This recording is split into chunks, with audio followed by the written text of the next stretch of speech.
man, welcome to the show. If you would not mind, go ahead and find yourself a spot, get comfortable, grab a snack, do all that good stuff that we need to do, and we're about to get started. It's not important who I am. What's important is that you are pulling up to the Iron Lords podcast right now as we speak, and I guess I'm here to keep you entertained until it's time to get this show started. So look, y'all done messed up and turned me to an animal, and haters be swearing they real, but come to find out that they really mechanical. And yeah, I be eating these rappers, but that's all a part of me being a cannibal. And they say I'm better than money because you can bank on me being accountable. I know a million rappers that don't want to be on a song with me, that's understandable. I kill a beat and they want to compare me to Freddie and Jason. I'd rather be Hannibal. They be like, why use a video game? Just be original, y'all too dramatical. I know it's random, but I am addicted to flipping the sample and making it flammable. This is that yoga, fire, flame. They think it's arson up in the apartment, they call it department and I get the blame. Still I be running, collecting them rings. You just a target when I'm in the range. I was the hardest to start regardless back when you was messaging people on AIM. Check my vocals, all on Twitter but I'm anti-social. Love my city but I'm still bi-coastal. I got, let's switch that up. What is you doing? Don't stop. Nah, that was dope. Keep that going. Look, I guess you could say that I'm very spoiled. For them to be your dogs, they ain't very loyal. But I ain't gon' hold you, I ain't here to boil you. You ain't gotta say it, I'm embarrassed for you. Always been a nerd, never been a loser. Making Voltron with a gang of cougars, and I'm going places. Better tell a Uber, cause it's pretty hard to sleep on Freddy Krueger. Let's do that again. Hear ye, man, welcome to the show. If you would not mind, go ahead and find yourself a spot, get comfortable, grab a snack, do all that good stuff that we need to do, and we're about to get started. It's not important who I am. What's important is that you are pulling up to the Iron Lords podcast right now as we speak, and I guess I'm here to keep you entertained until it's time to get this show started. So look, y'all done messed up and turned me to an animal, and haters be swearing they real, but come to find out that they really mechanical. And yeah, I be eating these rappers, but that's all a part of me being a cannibal. And they say I'm better than money because you can bank on me being accountable. I know a million rappers that don't want to be on a song with me, that's understandable. I kill a beat and they want to compare me to Freddie and Jason. I'd rather be Hannibal. They be like, why use a video game? Just be original, y'all too dramatical. I know it's random, but I am addicted to flipping the sample and making it flammable. This is that yoga, fire, flame. They think it's arson up in the apartment, they call it department and I get the blame. Still I be running, collecting them rings. You just a target when I'm in the range. I was the hardest to start regardless back when you was messaging people on AIM. Check my vocals, all on Twitter but I'm anti-social. Love my city but I'm still bi-coastal. I got, let's switch that up. What is you doing? Don't stop. Nah, that was dope. Keep that going. Look, I guess you could say that I'm very spoiled. For them to be your dogs, they ain't very loyal. But I ain't gon' hold you, I ain't here to boil you. You ain't gotta say it, I'm embarrassed for you. Always been a nerd, never been a loser. Making Voltron with a gang of cougars, and I'm going places. Better tell a Uber, cause it's pretty hard to sleep on Freddy Krueger. Let's do that again. Hear ye, man, welcome to the show. If you would not mind, go ahead and find yourself a spot, get comfortable, grab a snack, do all that good stuff that we need to do, and we're about to get started. It's not important who I am. What's important is that you are pulling up to the Iron Lords podcast right now as we speak, and I guess I'm here to keep you entertained until it's time to get this show started. So look, y'all done messed up and turned me to an animal, and haters be swearing they real, but come to find out that they really mechanical. And yeah, I be eating these rappers, but that's all a part of me being a cannibal. And they say I'm better than money because you can bank on me being accountable. I know a million rappers that don't want to be on a song with me, that's understandable. I kill a beat and they want to compare me to Freddie and Jason. I'd rather be Hannibal. They be like, why use a video game? Just be original, y'all too dramatical. I know it's random, but I am addicted to flipping the sample and making it flammable. This is that yoga, fire, flame. They think it's arson up in the apartment, they call it department and I get the blame. Still I be running, collecting them rings. You just a target when I'm in the range. I was the hardest to start regardless back when you was messaging people on AIM. Check my vocals, all on Twitter but I'm anti-social. Love my city but I'm still bi-coastal. I got, let's switch that up. What is you doing? Don't stop. Nah, that was dope. Keep that going. Look, I guess you could say that I'm very spoiled. For them to be your dogs, they ain't very loyal. But I ain't gon' hold you, I ain't here to boil you. You ain't gotta say it, I'm embarrassed for you. Always been a nerd, never been a loser. Making Voltron with a gang of cougars, and I'm going places. Better tell a Uber, cause it's pretty hard to sleep on Freddy Krueger. Let's do that again. Hear ye, man, welcome to the show. If you would not mind, go ahead and find yourself a spot, get comfortable, grab a snack, do all that good stuff that we need to do, and we're about to get started. It's not important who I am. What's important is that you are pulling up to the Iron Lords podcast right now as we speak, and I I guess I'm here to keep you entertained until it's time to get this show started. So, look. Y'all done messed up and turned me to an animal. And haters be swearing they real, but come to find out that they really mechanical. And yeah, I be eating these rappers, but that's all a part of me being a cannibal. And they say I'm better than money because you can bank on me being accountable. I know a million rappers that don't wanna be on a song with me, that's understandable. I kill a beat and they wanna compare me to Freddie and Jason. I'd rather be Hannibal. They be like, why use a video game? Just be original, y'all too dramatical. I know it's random, but I am addicted to flipping the sample and making it flammable. This is that This is that yoga, fire, flame. They think it's arson up in the apartment. They call it department and I get the blame. Still I be running, collecting them rains. You just a target when I'm in the range. I was the hardest to start regardless back when you was messaging people on AIM. Check my vocals, all on Twitter, but I'm anti-social. Love my city, but I'm still bi-coastal. I got nah, let's switch that up. What is you doing? What I wanna do, Don't man. stop. Nah, that was dope. I'm Keep just that, sick of keep this. that, keep that going, keep that going.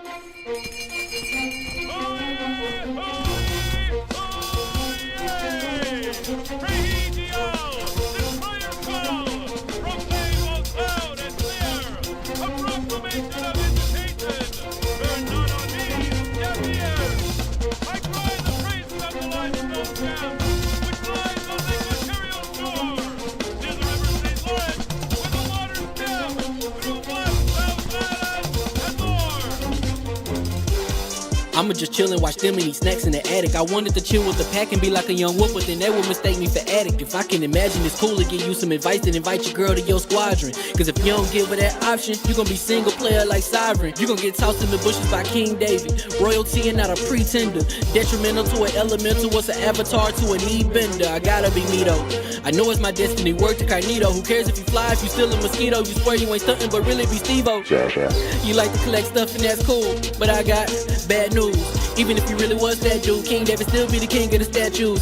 Since a juvenile, I've been cursed with a curse to be musical. And if you hate it, we'll meet in the crucible. Other than that, then it's cool and it's beautiful. We let you know that your dreams are pursuable. Whatever you wanna do, then it's doable. If you got work on a Sunday, it's suitable. Cause you can listen to this in your cubicle on the Lord's Day. Woo. If you got work on a Sunday, it's suitable. Cause you can listen to this in your cubicle on the Lord's Day.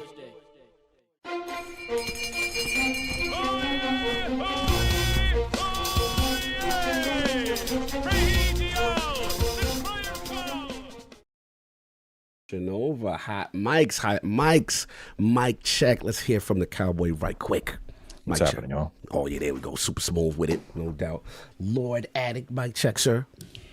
What's going on? Testing. Yeah, we early. King, this is the critical one. Mic check, sir. The God is back. Woo! There we go. I can hear the laugh. I can hear everything. That's what I'm talking about. All right. Unfortunately, He said, Yeah. you was eating when I was down. Son. Actually, you can turn yourself up just a tad. I got you. Turn up a little tad. And then, That's yeah. Addict. He touched me. Pause. Hear ye. And we are live. And welcome to the Iron Lords podcast at lordsofgaming.net. Presented by PrizePicks. Download the PrizePicks app and use code IronLords for a deposit match of up to $100. And this is episode number 358. It's another glorious Sunday. We're back at the round table on the Lord's Day. And today, we've got Elden Ring sales success and recent calibration patch. Xbox and Amazon Fire TV. And a rumored new Xbox dashboard in the whip to discuss. So we gonna get right into it. I want to introduce a Lord whose smooth yet no nonsense style of content creation truly provides a benefit to all within our gaming and Souls community. Whether it be his outstanding walkthroughs or strength build videos, all done with that professional weeb energy.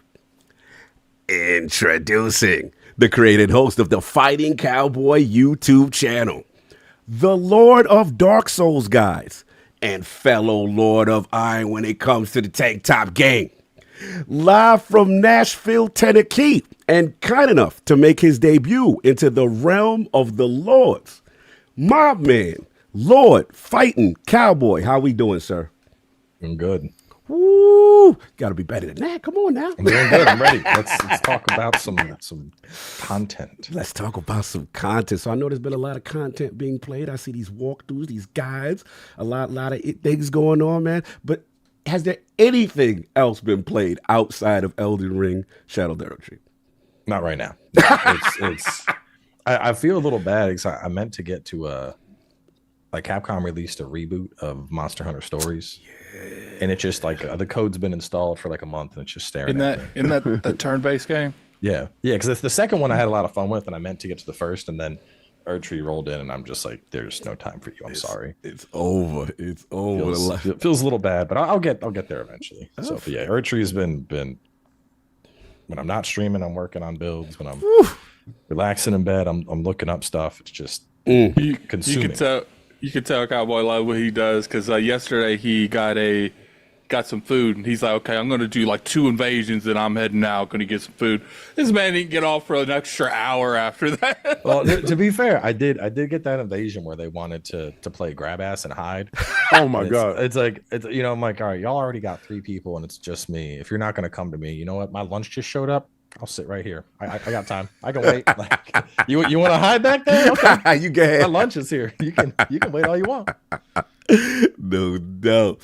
And of course, we got the not four horsemen. We missing one. Shout out to Sav. He's still on a little vaca Shaun for a little bit, so he will be back. We still got 3 horsemen in the realm. My co-host with the co-most, my brother from another mother, the difficult game conqueror, Lord of the Spin Clap, and the Howl of the Young Wolf. My man, Lord Addict, back to back. How we doing, sir? Doing pretty good. I do want to mention that Kaiju number 8, or is it 9? It's one of the numbers. Number 8. Yeah, number 8. That is a phenomenal. Oh damn!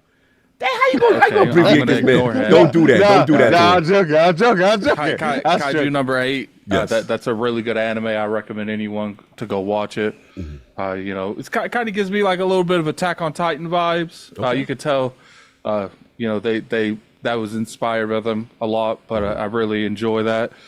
Demon Slayer's kicking it right now. Nice. I was actually saying it in front line, like, anime is probably the best I've seen it in years. Like, it feels like there's like 2 or 3 really good animes like out every week right now. Actually, video entertainment in general. You got the which one? The Game of Thrones prequel.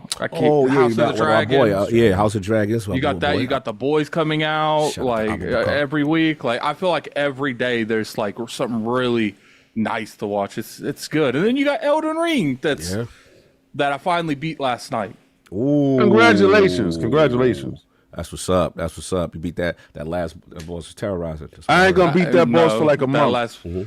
What's funny is like the last boss, I am using the fingerprint shield. So like, I had to like be a little bit strategic how I fought him. That's my favorite. But I beat him on like maybe 30 minutes it took me to beat him. Okay. Tell the truth, Shane the Devil. 30 minutes. My man was in and out. You are ridiculous. Now that you got your mic, you are. That's right. We were outside. You got your mic work. Now what you turn down a little. Now you peeking a little bit. Because that was your fault. That was you. That was anyway. I was good. And that's been it, sir. Yeah, that's it. No doubt. And of course, who we have been hearing with a crispy setup, the Incredible Hulk of this, aka the XS Gamer. Ooh. The prophet of Xbox. Swami. King of the statues, who demands nothing less than that premium experience. It is the ascended one of the Xbox platform movement. Ooh. Beloved Lord King, how are we doing today? I'm doing as good as Bam Rodriguez last night. Bam Rodriguez got in there. And that was a good one. That's a good time. I like that. Since you want to talk about your anime and your mic sounds crunchy. Your mic sounds crunchy when you talk ahead. They said your mic sound like you don't work at Burger King no more. I upgraded. The chat is wild disrespectful. The checks came in from Microsoft. We good money. Oh, you good now? Okay. You just said we're well funded. You're well funded. Clearly, you're well funded, sir. Continue. Platform ascended. Yesterday Teofimo did his thing, went 12 rounds. I told you it was gonna go 12 rounds with that kid. The kid he came to fight, and he just didn't have the experience to beat Teofimo. That's it. Teofimo, hopefully that you can fight Tank. I want you to fight Devin to beat the brakes off of Devin. But what I've been playing, what I haven't been playing. I have not been playing Fortnite. Yeah, what happened? Cause this Erdtree is outside. Yeah. Right? Yeah. So, but my son, I got my son for the summertime, right? So, my son, he found his niche. So we was playing Tekken. I saw the clips. I'm in there. I'm rocking them. I'm picking people. I'm all over the place. I'm taking everybody else's characters, but my main, right? I'm doing them dirty. So my son, you want to play Dragon Ball Z Fighters? Casually throws it out there. Yeah, I got that. He knows I got it because we shared a library. Boy, I put it on. It felt like me fighting myself when we was younger back in the house. Back in the day. This kid is so annoying when he's winning. Yo, he knows how to get under your skin. What he do when he get through? Yo, he's beating me. He's like, not like that. Oh no, not like that. He goes, and he's calling out his moves before he do it. Sidestep move, kick you in the middle. Oh, we're going through a building. Ooh, oh no, we like not having that. You are not doing this to me, son. That would get on my nerves. That would get on my nerves. Yo, so he goes, tag team them together, father. Like, yo. The better question is, how's this man gonna literally tell you what he do and you still lose? Because I'm sitting there trying to figure out the buttons, right? yo, you ever pick up a controller and I felt like Hot Monkey 11? Yeah. It's glitching on me. Something wrong. It's always something wrong with it when we get beat. I'm like, it's a delay in the buttons. I'm really getting beat here, right? So I finally get one match. Yeah. You know how you so frustrated with somebody when you switch the game? I love Xbox. We know.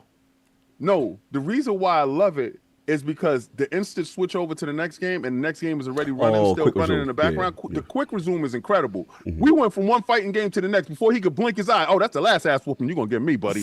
All right. Yo, flipped over. I got in Tekken. You know I'm about business when I don't say a word. I ain't say not one word. I gave him 7 perfects in a row. Row.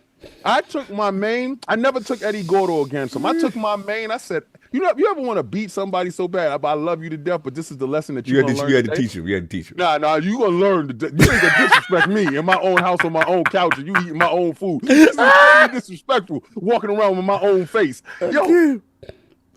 I proceeded to beat him, and then I thought I was going to let up, and when I let up a little bit, he was like, yeah, now I think Yeah, I had to flush him out. I had to drag him down the street. I saw you did the special because it was like that last whatever match you put. It was like 2-2, the match. And he looked like he was coming on. That was the one. And then right in the clutch moment, you did the rage on. Yeah, I was like, oh damn. And I told him, this is the last one for you. Good, God bless. See you later. Good night. He's like, yo, so what we gonna play some? We gonna play nothing. You're gonna dwell on these losses, and I'm up out of here. Messy. Anyway. I haven't had that much fun with my son in forever. And he's at the age now where competition is a real thing and he's making the old man sweat. Oh, that's what's up. And it feels so good that he's embracing our culture. Yeah, that's where we come from. Right. So next is Marvel versus Capcom, because I do have it on my Wii U, and I have a whole bunch of stuff that we just gonna get into and start playing. So he's into the fighting game. He got the feeling right now. He got the fever. So yeah, I'm trying to get him off that Dragon Ball Z, but he's hardcore Dragon Ball Z where I'm Naruto. So it's really a gang war going on. Oh, you got set tripping in the house with Sergeant Clay. All right, with Sergeant Clay, we got you. And, of course, we have the gaming ninja himself, the Shinobi, LordCognito, spreading that realness in the realm of the ILP. Not telling you what you want to hear, but what you need to hear. Shout out to my man, Mr. Matty Plays. Had a good defining Duke with him recently, talking about that Matt Booty interview. Shout out to Ebontis, Ty Got Travis of The Last Word, talking that Destiny's Echoes expansion. For me, just a little bit of Destiny, a little bit of Still Wakes the Deep, and obviously, I don't want to talk about it just yet until I play more, but started The Altars, and I'm hearing very good things about that game. So it's a free demo out on Steam right now. Go check that out. And then, we actually got to change up the format, y'all, because we got to respect Lord Cowboy's time. You know what I'm saying? So we're trying to get right into it, man. So look, Lord Cowboy, obviously it's this little game that came out. This little game with a DLC, just happened to, about 5 million people right now. They shout out to the Elden Ring account and put out the tweet, in terms of the success of the game and how many people have been playing. And then also there's been a calibration patch. So let's first start with the initial success of Elden Ring, as far as the amount of players, 5 million. But your people in the chat are saying that is the quickest intro they've ever done. Ever, yeah, because we got to respect time. We normally go longer than this. So Metacritic over 90 plus, but then 5 million, told for a tarnished in the realm of the shadow. So what's your feeling about that? I mean, I think it's FromSoft has been putting out hits for a long time. I think Elden Ring, they just made it more accessible. We were talking earlier, things like fingerprint shield, things like Ashes, and regardless of how people feel about them, it's definitely made the game a lot more approachable. I've had the last week, I've actually been talking with my trainer because he was on this big Cyberpunk binge, and then he was debating between getting into Elden Ring or Ghost of Tsushima, and he picked up Ghost. And then he started going down the Elden Ring rabbit hole every day. He's like sending me some new reel on Instagram. I'm like, bro, just buy the fuck. See, this is why I can't talk. Now you good. You doing good on the Lord's Day. You caught yourself. You doing good. I saw that. That was professional. I'm like, Joe, just buy the game. And he's like, I don't know shit. I'm like, just buy the game. Just buy the game. And now he's on it too. So it's like, the people that wouldn't play it are hearing it. And it's at this point, it's basically just a gaming phenomenon. I think people are going to be talking about Elden Ring for years to come. You think about people still talk about Skyrim. I put Elden Ring in the same bucket. I think it's a generational level game. I think people are going to be talking about that experience when, our kids have kids. They're gonna be like, all right, it's time to play Elden Ring, grandson. Yeah, definitely has. Elden Ring is one of those games where you say, remember the Elden Ring days? Yeah. Now, as a person, obviously, you got a lot of your bows from Souls games and things of that nature. Like, clearly, it's one of these generational type title. Do you personally have it as like the GOAT of the Souls games, or if not, what is your GOAT Souls game? I think if we're talking strictly, if we're talking in-house from software, yes. I would, out of the Souls collection, I would put it at the top if we're including the DLC. Okay. If we're talking all from soft games, I mean, Sekiro is so good. Sekiro has a very special place in my heart because that. And I mean, it's weird because you don't have the replayability in Sekiro that you have in Elden Ring. You don't have the invasions or the co-op or anything, but like the tightness of Sekiro has always just, I've been in love with it. That's my favorite Souls game too, is Sekiro. Yeah, but we had Gene Park on last week. He said Sekiro is his too. Yeah, it is by far not even close. I think what the reason that so many people love it is it is in the heart of it how From Software makes games, but it's different and it worked out for them. Yeah. It is the hardest game that they have made. And I thought Bloodborne was it. No, by far that game is the most dangerous game that they have made. Now that's the first because I don't play it. Yeah. Well, that's because like From Software games and all of them, they've always gave you the option how you want to play. It's like, look, you can make these different builds. On Sekiro, it's like, look, I know you don't like pairing. You're going to learn. Who cares? Yeah. Like, you're going to play the way I want you to play, no other way. So give me some more of that Sekiro love, Lord Cowboy. I mean, I think that's the thing with Sekiro, like when you look at how am I saying it? Is it Odyssey? How do I pronounce your name? Oh, no, that's Addict. He just being silly. Addict. Okay. Yeah, that's Addict. I don't know why he changed his name up in his Zoom like that. I was like, what's he doing? But so how Addict was saying, that's the thing, is like, we have all the flexibility in Elden Ring, and that's great, and it's more approachable. But, Sekiro, you are forced, you're going to learn.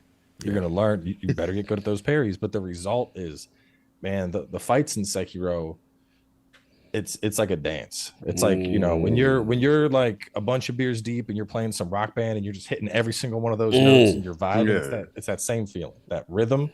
It's like a rhythm fighting game, which some people are like, I don't like the rhythm. No, that rhythm that's a dance that I could do all night. I love Sekiro. Salute to Sekiro, no doubt. Yeah, man, I definitely one of the highly rated, and although knows the Souls community really goes hard on it. Now, the second part I want to ask you in reference to, obviously, there's the calibration update that went down, right? And I think 1.22, they talked about, actually, I read the post, attack and damage negation curve scaling of this Erdtree blessing has been revised, and then they increased the first half of the maximum amount of blessing enhancements, and then the second half will now be gradual, and then they said the attack and damage negation granted by the final level of blessing enhancements has also been increased. So I wanted to get kind of like your feeling on this, because there was a little bit of contention, I would say, when the DLC first dropped. Obviously Metacritic was high, but the Steam reviews were mixed, and people were like, yo, this is too hard, like I can't get into it. And it was a little spicy. We had Gene, like I said, Gene Park, from in the realm from Washington Post last week. We asked his thoughts on it, but I'm curious of your thoughts. Were you a person that was saying, when people were saying this, like, bro, get good? Yeah, no, people had to pull up the big boy pants. That all it was. Ooh, okay, I see where you at. Go right into it. Right with Gene, I played it, pre-launch for the review. I got through everything. beat the final boss, beat the hidden bosses. And the biggest thing is you had to find the shadow tree fragments. Mm-hmm. And there was a lot of people that were complaining about that. They're like, well, I don't want to have to wander around the map and explore and find these to be able to play. And it's like, why did you buy the game? Like, what? You're complaining that you That is literally Elden Ring. That is literally Elden Ring. Like, if you look at the base game, you telling me you didn't explore to level up your flask or explore to find the weapon fragments to get your weapon to a higher level early? It's the same exact thing. And the crazier part is, like, they're not hidden. You know, like, you start the game, you're like, oh, there's like a church looking thing. Let's go there. 2 fragments. Oh, let's follow this through the grace line. Another fragment. I'm going to go through this castle. Fragment. Like, they're not hidden, but people like refuse to use them. And then they're like, the game's too hard. It's not fair. It's FromSoft's fault this time. And it's like, no, like, this is silly. Y'all So gotta just let me push back though, just for devil's advocate. So do you think because dudes had super strong strength builds and they were real OP when they ended Elden Ring, they thought they could come in there, what we used to call it, and shack the situation. They thought they was gonna come in there with their powerful character. So do you think like, now that this update has dropped, do you think From Software has bent the knee to this group and is going to make the game more accessible? I don't know. I think because the end of the curve is still the same. The way I look at it is they, you know, instead of it being more like linear, they made it so you get a little bit more early on and then a little bit less later. Yeah. Because they know that people are struggling to find these things. So the people that aren't spending their time, they're going to get a little more boost early on. But if they still want to get through it, like, they're going to put in the time, they're going to find those fragments. And the thing is, like, the end of the game, the boss is still crazy. I'm hoping they don't change him. I mean, like, there's multiple strategies to get through them. You know, there's already a video up of somebody doing like a world first. Yeah. Oh, somebody one shot him the other day. What? They killed him in one hit. They had some super buff build. Hit him with the thrust, the heavy colossal thrust, and instant hit his entire health bar. Wow, that's crazy. You know, like, that's a crazy thrust. That's a big thrust. I think got out of pocket. I think at the end of the day, it doesn't show that they're bending the knee to like any set of group. I think that they were bending the knee to, okay, maybe we didn't vocalize how important these fragments are early on, and let's just make it where, you know, the beginning stages give you a little bit more, because we could see that some people that don't normally got an issue of how we do things have an issue. So maybe this one was on us a little bit, because they do explain it to you, but I can understand from a perspective of like the player not fully like grasping the how important these things are. So I think that's why they made those first couple where it's like, you know, you'll getting 2 or 3 in like one, and then that's why, like, if the reason I think if they were completely bending the knee to them, that it wouldn't have like leveled out towards like the middle. It would have just kept going up. They would have just made the power overall a little bit better. But I think this one, they're like, look, like, we get it.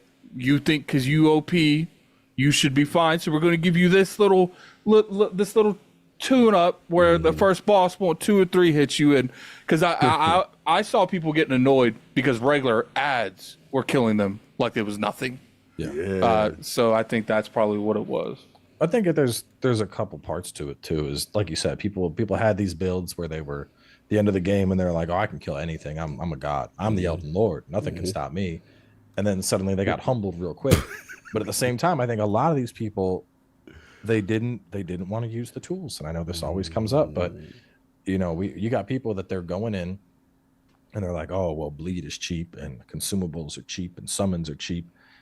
And then they get beat down, and then all of a sudden it's the game's fault. And it's like, you got tools available that you could use. Like, I mean, my first playthrough, I wandered the map in the worst way possible. R'nala was like the second boss I fought, the lady with the dual swords. And I was banging my head against her for about 30 minutes, and I pulled out a big bonk stick and my mimic, and we put her in a corner and we beat her like she owed us money. And I didn't have the fragments then, but I was like, you know what, I'm gonna use prayerful strikes, so when she smacks me, I'm gonna heal right back. I'm gonna use a bleed club, so I'm gonna have that little extra damage coming out. I got mimic here, and we got past it. And like by comparison, that was like episode 2 of the Let's Play. In the walkthrough, we don't even fight her until I think it's like episode 11 or something, episode 11 or 10. Yeah. So like I went early and got through it using the tools. And so that's what was crazy to me is these people that, you know, they just didn't want to use their tools. They didn't want to use the fragments. But the whole situation reminds me of Iceborne when Iceborne added Alatreon and we had you got to use elemental damage and people were like, I'm gonna use my blast set. And they're like, you're gonna get messed up. And then people got messed up and they were mad and they were blaming Capcom. And it's like, you didn't think maybe use fire against the ice dragon and maybe use some ice when it's covered in fire? No, that's not I shouldn't have to. Like, I don't know, people they want their cake and they want to eat it too. You know? So like, King, it's funny. Like, why do you think? I'm trying to ask how. Like, why do we think that is? Like, what I'm starting to see, and even ask you this, Addict, like this purity thing, where it's like if you use these kind of builds, oh no, I don't care about nothing they say. Like they saw my video and I had my thumbprint shield. Listen, guys, I'm be 100% with you. I'm a bum when it comes to soul games. An absolute bum. If I can cheese, I am going to cheese. And Addict showed me that. First of all, I looked up what are the best weapons in the game, right? Got that thumbprint shield. I got that trident from Moog. Game over. You're not stopping me. And I got my mimic backup dude that will aggro everything. And I'm going to cheat the game as much as I possibly can. So when I got to the DLC, I tried that. Nah. You try to be tough. Little dudes, they jumped me. It was these little dudes in the corner. They knocked me off my horse. I knew it was trouble when they knocked my horse legs off, right? And I was like, no. And they had me on the floor, yo. They beat me down so fast and so quick. And I was scared to go get my essence. You know how when you're scared to get your essence? When you got the goons right next to you. What's up? You gonna come get that? Your wallet's still on the floor. Yeah. I think what it is, you know, From Software, you know, first off, I'm sure From Software was listening when people were saying this is the easiest game that's ever been made by them. They're like, okay. How'd that work out for them? Yeah. Bad. Because if you look at this boss, these bosses are very aggressive compared to the original Elden Ring. They're always on top of you 24/7. And I think, especially the last boss, like, you know, you can't, because I one thing I don't normally do is I don't normally summon. You couldn't summon on him if you want to. You're gonna have to take damage if you want to summon on him because he's literally on top of you within like a second. Like you see him turn purple, and I'm sure you could get the the mimic off, but you're gonna take a little bit of damage before you're able to do anything. Like that. That's how quick he is. And for the most part, a lot of these bosses, they're very aggressive. And it's not to say that Souls bosses aren't aggressive in general, but these ones felt like they aggroed you a lot longer than the other ones. Like they wouldn't let up as much from previous bosses. And I think that's one of the biggest issues people are having is some people would be very big on a certain strategy that they wanted. Like, oh, this dude likes using, mages. And do you think that people are going to like, obviously they have like the strongest mages in the, because I remember people were complaining about using magic in Elden Ring because of what's his name? They had a build with the blue, the big blue Comet Azure. And I was like, that is so inconsistent. It's unreal. Like it is. Right. From a non-Souls player, right? Give me if I'm wrong. In Elden Ring, in the beginning, you come in the room, the boss is always in the middle, and it's always this little fake grandstanding thing. Like you standing there, you see me stand in my power type of thing. And you call your boy, you get your little setup before it even start, before they even see you. You call your boy, you get your little setup started. Like, yeah, you get your buff, your debuffs, everything ready. And you're like, now I feel like fighting, right? It feel like when people are doing a Kuma and he's eating the rice fruit on the floor. Yeah, that's what it feels like. Not now. Like now, you go in the room. Yeah, you thought you was gonna get that. You thought you was gonna you know what it reminds me of, that part in the original Avengers where where the Hulk is just destroying Loki in that one scene where he's just hitting him over and over. Wow, again. crazy. Yeah. That's one of the funniest choices going. So that's what I feel here is I feel like From Software, and they might have did certain programming a little bit different, because I did feel that some of these bosses came at me way harder when I pushed that button to heal. I don't know why. There'd be sometimes I would click to heal and then that exact moment, it's like, oh, he's healing, get him, he's over there. Like, No, The AI, it's programmed to punish it. I think a lot of it comes from like, we didn't have summons, we didn't have we had like infusions and stuff in the older Souls games, but it's way more accessible now. We have Ashen summons. You can freely change up what your weapon is, whether it's strength, bleed, sacred, whatever. You got all these Ashes of War to choose from versus like, oh, this weapon has one ability. Yeah. And a lot of people, they want to put Dark Souls logic to Elden Ring. They're like, oh, well, you got to do it like this. And it's like, no, it's a different game. It's a different game. Like if you played the Neo games and you try going into Neo 2 and playing it like Neo 1, you're just going to get beat. You got to learn how to do your yokai parries. You got to learn how to use your yokai skills, and you do that, and Neo 2 becomes just fantastic. It's one of my favorite Souls games. But if you're playing it like the original, you're just going to be like, well, I don't have living weapon. This isn't fair. It's a different game. Like why treat it like an older game? Yeah, no, that's real. That's real. I want to shout out a super chat real quick because it's actually relevant. Shout out to Isaac Hayes, 85 with a $2 super chat. Shout out to Lord Cowboy, best walkthroughs out there. So salute. He sent us some love, Isaac. So question, let's talk about the walkthrough culture, and obviously a lot of your bows in your channel as far as providing some of the best Let's Plays and walkthroughs. Like, how did that start and originate with you? So probably about 8 years ago or so, I started, everything on YouTube is that everything was just gameplay walkthrough because that's what SEO likes. And I was doing it too. And then I got a lot of people that were like, this isn't a walkthrough. And it slowly got to me. And I'm like, you know what? Why don't I just make an actual walkthrough? So the first real one I did, I think, was Dark Souls 3. But I was like, you know what? I'm going to go through this. I'm going to take notes on everything, figure out boss strategies, and make like just an actual guide. And it really took off. For them, people were just like, you got to do it better do it for Dark Souls, better do it for Bloodborne. I've never gone back and done a proper one for Dark Souls 2, which a lot of people have asked. a lot of people don't like Dark Souls 2. Dark Souls 2 is I don't know. I had a lot of fun with Dark Souls 2. They consider it like one of the worst ones they've made is Dark Souls 2. Oh, there's a stat in Dark Souls 2 that was added that's not in any other Souls game. And if you don't level that up, your rolls have less frames, you drink your flask slower. It's the adaptability stat. And it's weird because everything else is very similar to Souls, except you have this like extra stat you need to put points in to function like you did in any other Souls game. So it put it in an odd spot.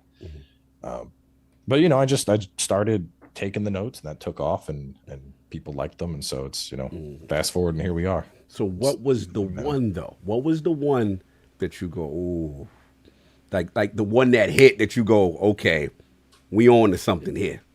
I mean, probably the first one, probably Dark Souls 3, because I had like kind of done a walkthrough for Dark Souls 2, but it was more like me just playing it, knowing like what I know. It wasn't like, you're going to turn left and grab this item over here. You're going to go this way. There's 3 dudes waiting to ambush you. And so going through and like just looking at it very analytically, it just, I don't know, it took off, and I ended up liking it. It's also fun too, seeing like how easy you can turn it. Like, Souls games are very much a battle against knowledge. The first time you walk down an area, you're going to get jumped. Second time, you're like, okay, I know there's enemies there now. I'm ready for this. But like when you go into a Souls game for the first time, you might spend an hour, 2 hours going through a castle.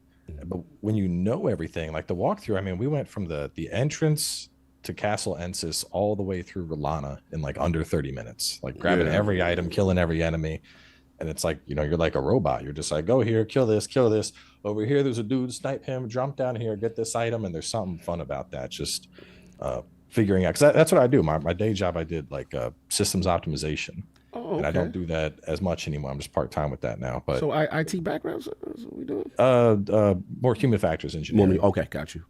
But so that was the thing is, optimize the machine to adapt to the person. So I kind of took that experience and was like, all right, how do I optimize this playthrough to where, you're just like boom, boom, boom, boom, boom, boom, dead. So it's basically Bruce Lee's Jeet Kune Do, removing all the unnecessary stuff. And take out the fluff. Yeah, no, that's real. I mean, at the end of the day, it's like you said, like the key of it is knowledge and getting the information, right? And as you get more and more of it, then it's about being efficient, right? And being able to do things in a very quick way. And I think the other thing that I want to ask you about is the origin of you with the the strength build? Like, I noticed this is a thing, Oh. so let's talk about it. I don't know. I just something about just unga bunga. It's just it's you could be all fast with your katana or casting the spells, but sometimes just a big stick is all you need. Man. Just to get the job done. That's I all love you it. need. Oh man, yo, that's what it is. Sometimes you got to get in the mix, King. You got to bring the big stick. You got to get in the mix. You ain't bringing the big stick, get in the mix. Always bring the big stick forward, but I'm just saying. It's better than bringing a little stick to That's the true. battle. You definitely don't want to bring the little stick. That's not going to work out for you. That might not work out for you. Back to how Elden Ring was doing, right? Let's focus on the strength. No doubt. Now, I feel that. It's a place now. It is a place now. Yeah. No question. Addict, any questions for on the walkthrough of the guides for Lord Cowboy? I want to ask something else. When did you find your passion for the PvP of the Souls-like games? Because I noticed you about that. Probably Dark Souls 2. Dark Souls 2, you had the Iron Keep bridge, and it was just a bridge that was kind of flat, surrounded by lava, and that was the spot. Like it didn't matter what time of day, it didn't matter what day, you would go there, and there would be people ready to fight, and man, just hours and hours and hours fighting on that bridge. And then I started getting into invasions, and it definitely takes a lot of practice, because invasions, even now, like invasions will get frustrating, especially in Elden Ring, because like it's a 1v3. Yes. Like you're always walking in to getting jumped. But when you get that, like we had one yesterday, it was the 1v3, and I'm like, all right, I'm not fighting this head on. I start running. The blue comes in. He tries to chase me down while the other two are staying back, so I kill him. I'm running up on them. They're spamming magic. I'm just standing behind a tree, like, what are y'all doing? They get out of mana. You said that's a tree. Yeah, that's a tree. We get there, and the one dude you can see, he's like, and I'm like, he's dumbass out of mana. The guy, his clip is loose. He's empty now. Just run up, kill him, and then the host starts running like a scared baby bunny, and you're like, "Oh, it's time now." There ain't no one left to help you. That feeling, though, man. When you get that, when you take out one, you take out the next, and then you're like, "Come here." Where you going? Where you going? Don't run now. Don't run now. Let me tell you, quick joy. The only reason why I got Elden Ring is I found out that you can go into other people's worlds, and I was like, "Yo, that is the greatest thing ever," right? Yeah. Until I found out that these dudes be waiting for your ass. Yeah. Oh yeah. Yo. Sometimes they'll spawn you literally right behind them, like all three of them. Ooh, Nah, but I had a whole grand scheme in my head. I was gonna be this maleficent character, and I was gonna do all evil things. No, people was building for me, and I showed up in their world, and it was like, "Nah, get out of here." It's like that Jujutsu Kaisen episode. You show up, they just all jumping on you. It's so much fun. Absolutely so much fun. What was there ever a meta that happened in any of the Front Software games that come to PvP? It was like, I'm good until they fix that. I mean, there's been in every Souls game, really. There's been a time. I mean, for Elden Ring in particular, at launch, it was everywhere you looked. Moonveil, Rivers of Blood, Moonveil, Rivers of Blood. If you knew how to parry, it wasn't a problem, but like it still didn't make it any less annoying, because you jump into a game and you got one dude spamming the blood, one dude spamming the laser, one dude spamming the wave of gold, and you're like, man, like I wish y'all would do something else, please. Like, just change it up. Mm-hmm. And like right now, we're seeing it. Swift slash is probably the biggest thing, just because of the roll catch ability of it. So, and at the same time, it's like, when you're up against three people, you got to use what you can use to survive out there, which, I usually like more cosplay builds. Like right now I got like this like undead paladin type thing going on. Nice. And for like playing with people, it's a lot of fun. You're throwing out lightning, you got your big holy hammer. But like in PvP, that ain't gonna stack up to multi-buff swift slash type stuff. So like I'll keep some of the OP stuff like sitting in the back pocket in case I need it. But it's you're always gonna have meta in anytime there's PvP. Even like something like Call of Duty. There's always gonna be that one submachine gun that's gonna inch above the rest. It's just how it is. Speaking of which, as far as variety streaming, obviously tremendous success with the walkthroughs, the guides. You're known as like the Souls guy, but you also dabble with other games and stuff. Like, how has that been for you? And then what are standouts for you that you really enjoyed that gave you a little break from your normal Souls games? Monster Hunter for sure, because I tried playing it back with 3 and 4 back on a 3DS, but trying to control the camera with the buttons, it was way too janky for me. So when World came, I was like, okay, it was World, and I don't remember if I got GU before World or after. So World and GU was what really got me to embrace the franchise. And I'd put that right up there next to Souls in terms of how much I enjoy it. It's just real satisfying, the combat for that. But I'm super ADD, so variety is great. Because I know some people, Souls is what they do, and that's it. And they go Souls. I know I'd get burnt out doing that. So being able to switch it up, play something else. I know we're gonna have a Black Myth when that comes out in August. How we feeling? How we feeling about that so far? It looks good. I'm hoping they do a demo or something. Like Liza P did, because it's one of those things where anytime I see something that's high action Souls, I'm like, oh, I want some hands on. I want to see what you're cooking here and see how it feels. Yeah, but it looks good at least. But so that's the thing with variety. Phantom Blade Zero. Is more of what I think that you're looking for, compared to Black Myth. Black Myth looks like it's more action, but the Phantom Blade Zero, the way it feels, because we got a chance to play it, we got a chance to see it. It's so Channel 5, it's so Kung Fu. It looks a lot like Sekiro. Really good. Yeah, it looks really good. Yes. Yeah, but plays a little bit more forgiving. Fast-paced nature. But I'm saying, you were saying, Cowboy, about the variety streaming. Continue. It's just fun, You get to mix it up. You get to see everything. It's always weird. You occasionally see people that are like, gaming's so bad these days, and it's the gaming is amazing these days. There's so many good games coming out, and it's crazy. I mean, there's so much stuff. The recent Xbox showcase in particular, man, they killed it. There were so many titles that I was like, I'm playing that. Give me some titles. Give me some titles that you had your eye. And by the way, you were going there. You was Addict. He was going in on his chat. His chat was trying to be disrespectful during that show. He was watching. He was not having any of it. That's what I respect about him. When I'm watching him and I see it's because a lot of these streamers and stuff be letting they chat abuse them for no reason.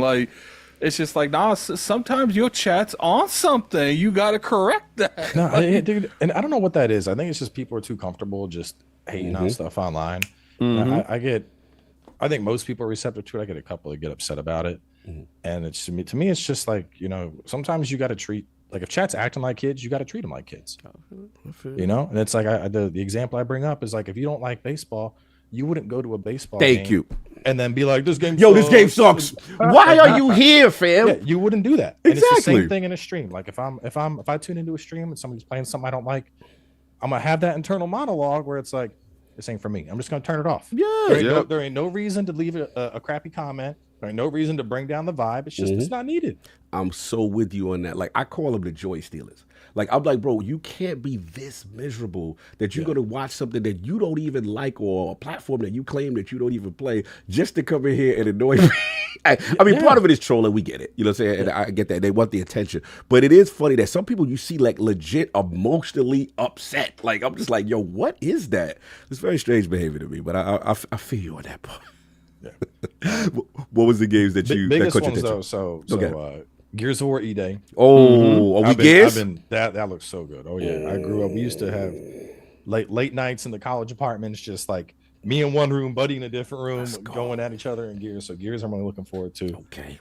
Fable, I've been waiting ages for. That was that was my jam growing up. Oh, you you've been goated right now. Addict, you don't understand. That's his joy. You right now, y'all brothers now. That's his game. Fable is good. Vowed, I'm curious. Vowed looks like it's gonna be good.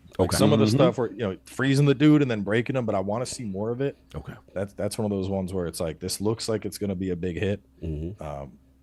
But I don't like to get too excited for games. My rule is if I'm excited and then it doesn't do well, I'm disappointed. If I go with no expectations and it blows me away, then that's great.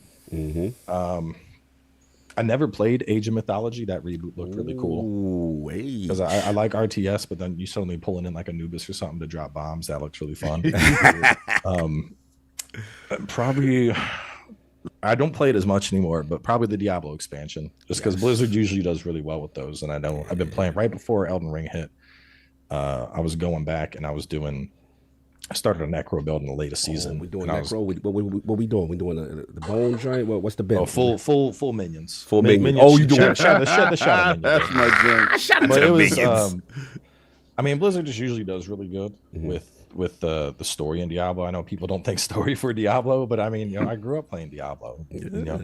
Seeing how Mephisto is going to come back in is something I'm looking forward to, and especially with the loot rework, I think it's because Diablo is my downtime game. Like when I'm not recording or something, I'm laying in bed, I'm playing Diablo. Getting at Diablo. And if I'm streaming, I'll do on PC. If I'm laying in bed, I'll just boot it up on Xbox, and they got the cross saves, which is great. Yes. But it's Diablo's my bedtime game. I can just turn off my brain. I can play for which it's hard. It's actually hard for me to stream Diablo because once you get in the rhythm, Diablo I've conditioned myself to fall asleep to Diablo. But not in a bad way. Not like I'm like, hold on, this don't sound like the game. It's you for. I'll be grinding the riffs, and I'm just like, boop. I'm just very slowly going out. So I never play hardcore because then it's just risky business. I got you. So Vessel of Hatred got your attention. Yeah, we were going off on her. I forget her name, but the NPC was because she's like, I need to do it on my own. We're like, stupid. What made you think you was gonna contain a primeval in a little gem? You're gonna go sailing on your own. Like, we know you're getting corrupted. Oh yeah. I didn't even need to. We know what's gonna happen. She got. No doubt. So we got the Diablo and all that. Any of the JRPGs, or we never really been in that chamber? No, I do them. I think the only thing with JRPGs is from a content perspective, they're a hard sell. Right. Like I did Tales of Asperia. It's one of my favorite Tales games. Like that was 136 episode Let's Play. Wow. And that's a long time to ask your audience, like, hey guys, you can stick with me this long. The one that's I always forget the name is Metamorphosis. Is that what it's called? The one coming from the Persona gang. Metaphor. Yes. That looks like it could be really good. But I usually end up streaming them just because there's they're dialogue heavy. Yes. There's a lot of cutscenes. I think it's better in streams. Probably the last big JRPG I did, Shin Megami Tensei 5. Ooh. I got through all of that. I started it on stream, and then just took it to be my bedtime game. I'd play through it. And people were like, "You gonna go back for vengeance?" I'm like, "Listen, this was already like a 70-hour journey. It's Elden Ring time. Where it's gonna have to." Expansion. It's going to wait. Exactly. Okay, do we have a problem with the bedtime games? No, I don't. Yeah, a lot of chuckling over here, sir. No, because he likes to play. I know your nightmares are terrible. That's all. He out here going to bed with Lilith. Yeah, I'm sleeping with Lilith in his head. It's kind of crazy. No, but I kind of do weird stuff like that too. I'll put something on that I would like to go into that world in my head. So when I'm sleeping, so Cog knows. No, I know.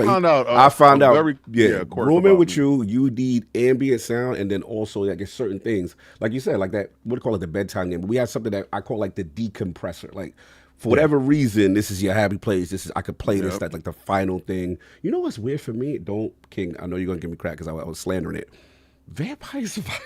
It's a weird one. I don't know what it is. It is something about it that I'm just like, all right. Did you see all the DLC? Yeah. I downloaded all the DLC for Vampire Survivor, right? And it's just so much. I got the Contra Hardcorps dudes now. It's crazy. And the game just keeps on reinventing itself. And I'm trying to do that with Let 'em Cook, with the Let 'em Cook guys. Shout out to them. It's just those bullet hell games really work for me with the roguelike feel to it. It's just it's real fun to me. It's relaxing. I gotta get at my Lords of Gaming that editor in chief. He is slandering me. He said, "You mean S-tier Vampire Survivors?" Yeah, I see what you're doing. You being messy, Mood. I see you. It was an argument. That's an internal argument. Salute. No doubt. So let me see. Just we got a little bit more time. I'm trying to sneak in some more questions here. We did pretty good. We're doing good. We're doing good right now. So I gotta ask. Again. Origin stories, obviously, you told originally Jersey and obviously out to Tennessee, but gaming history, like how did you get started? What was kind of the first games you were able to pick up and get into in general? I mean, growing up was a lot of Sega and then N64. I'd say. Hold on, wait. Ain't gonna let you speed past that. I'm a Sega kid, so we got to talk about what Sega you had and what was the games. Just Genesis, just the Okay, regular. my I mean, man. God, we're talking like, God, at this point, what would that My be? era. Talk that talk. 30 years ago. Preach it. Yeah. Is it that long? That's no. Saying that, man. Say it with your chest. Let the young boys know. Let Addict know what it It's was. crazy, right? I remember that's probably growing up. The first thing I remember, because I remember going to my neighbor's house because I only had Sonic, but he had Sonic 2, and so we go over there to play Sonic 2. Let's go. And then I remember getting an N64 for Christmas, and you know that jumped to 3D and playing like Wave Racer, and thought that was the Shout out to craziest thing Wave ever. Racer. Best water you ever seen. That water. That still look water good. was still crispy, bro. I ain't even go front you. I ain't go front. That water was crazy. Continue. The best gaming memories probably I had a group of guys that we would play on Xbox with, and we would do this game called Phantom Dust, Yes. and we would play. It'd be a Saturday or Sunday. We play 7-8 hours. Just play Phil for the night, Spencer. all That's that night. Phil Spencer joint. Just talking Yeah. trash, just different builds. You know, doing ranked matches, team matches, battle royales. Like we did so much Phantom Dust. I mean, well, obviously, I did a lot of Halo with friends too, but like, you know, the Phantom Dust. That was probably Was my this the most origin of memorable the gaming time. professional weebness, Cowboy? Like this is the origin. Oh, What's I the mean, origin? I grew up watching anime. You know, it was because we were growing up. You know, you had a Dragon Ball was starting to get big in the States. Yeah. You had, you know, Gundam Wing. You had Sailor Moon. You had all these you know, anime finally started coming over and becoming a big thing. And for the most part, American cartoons weren't like that. Yeah. Nope. Like, Did you start off with Gachimon, like you know, Battle of the Planets? I don't think he had.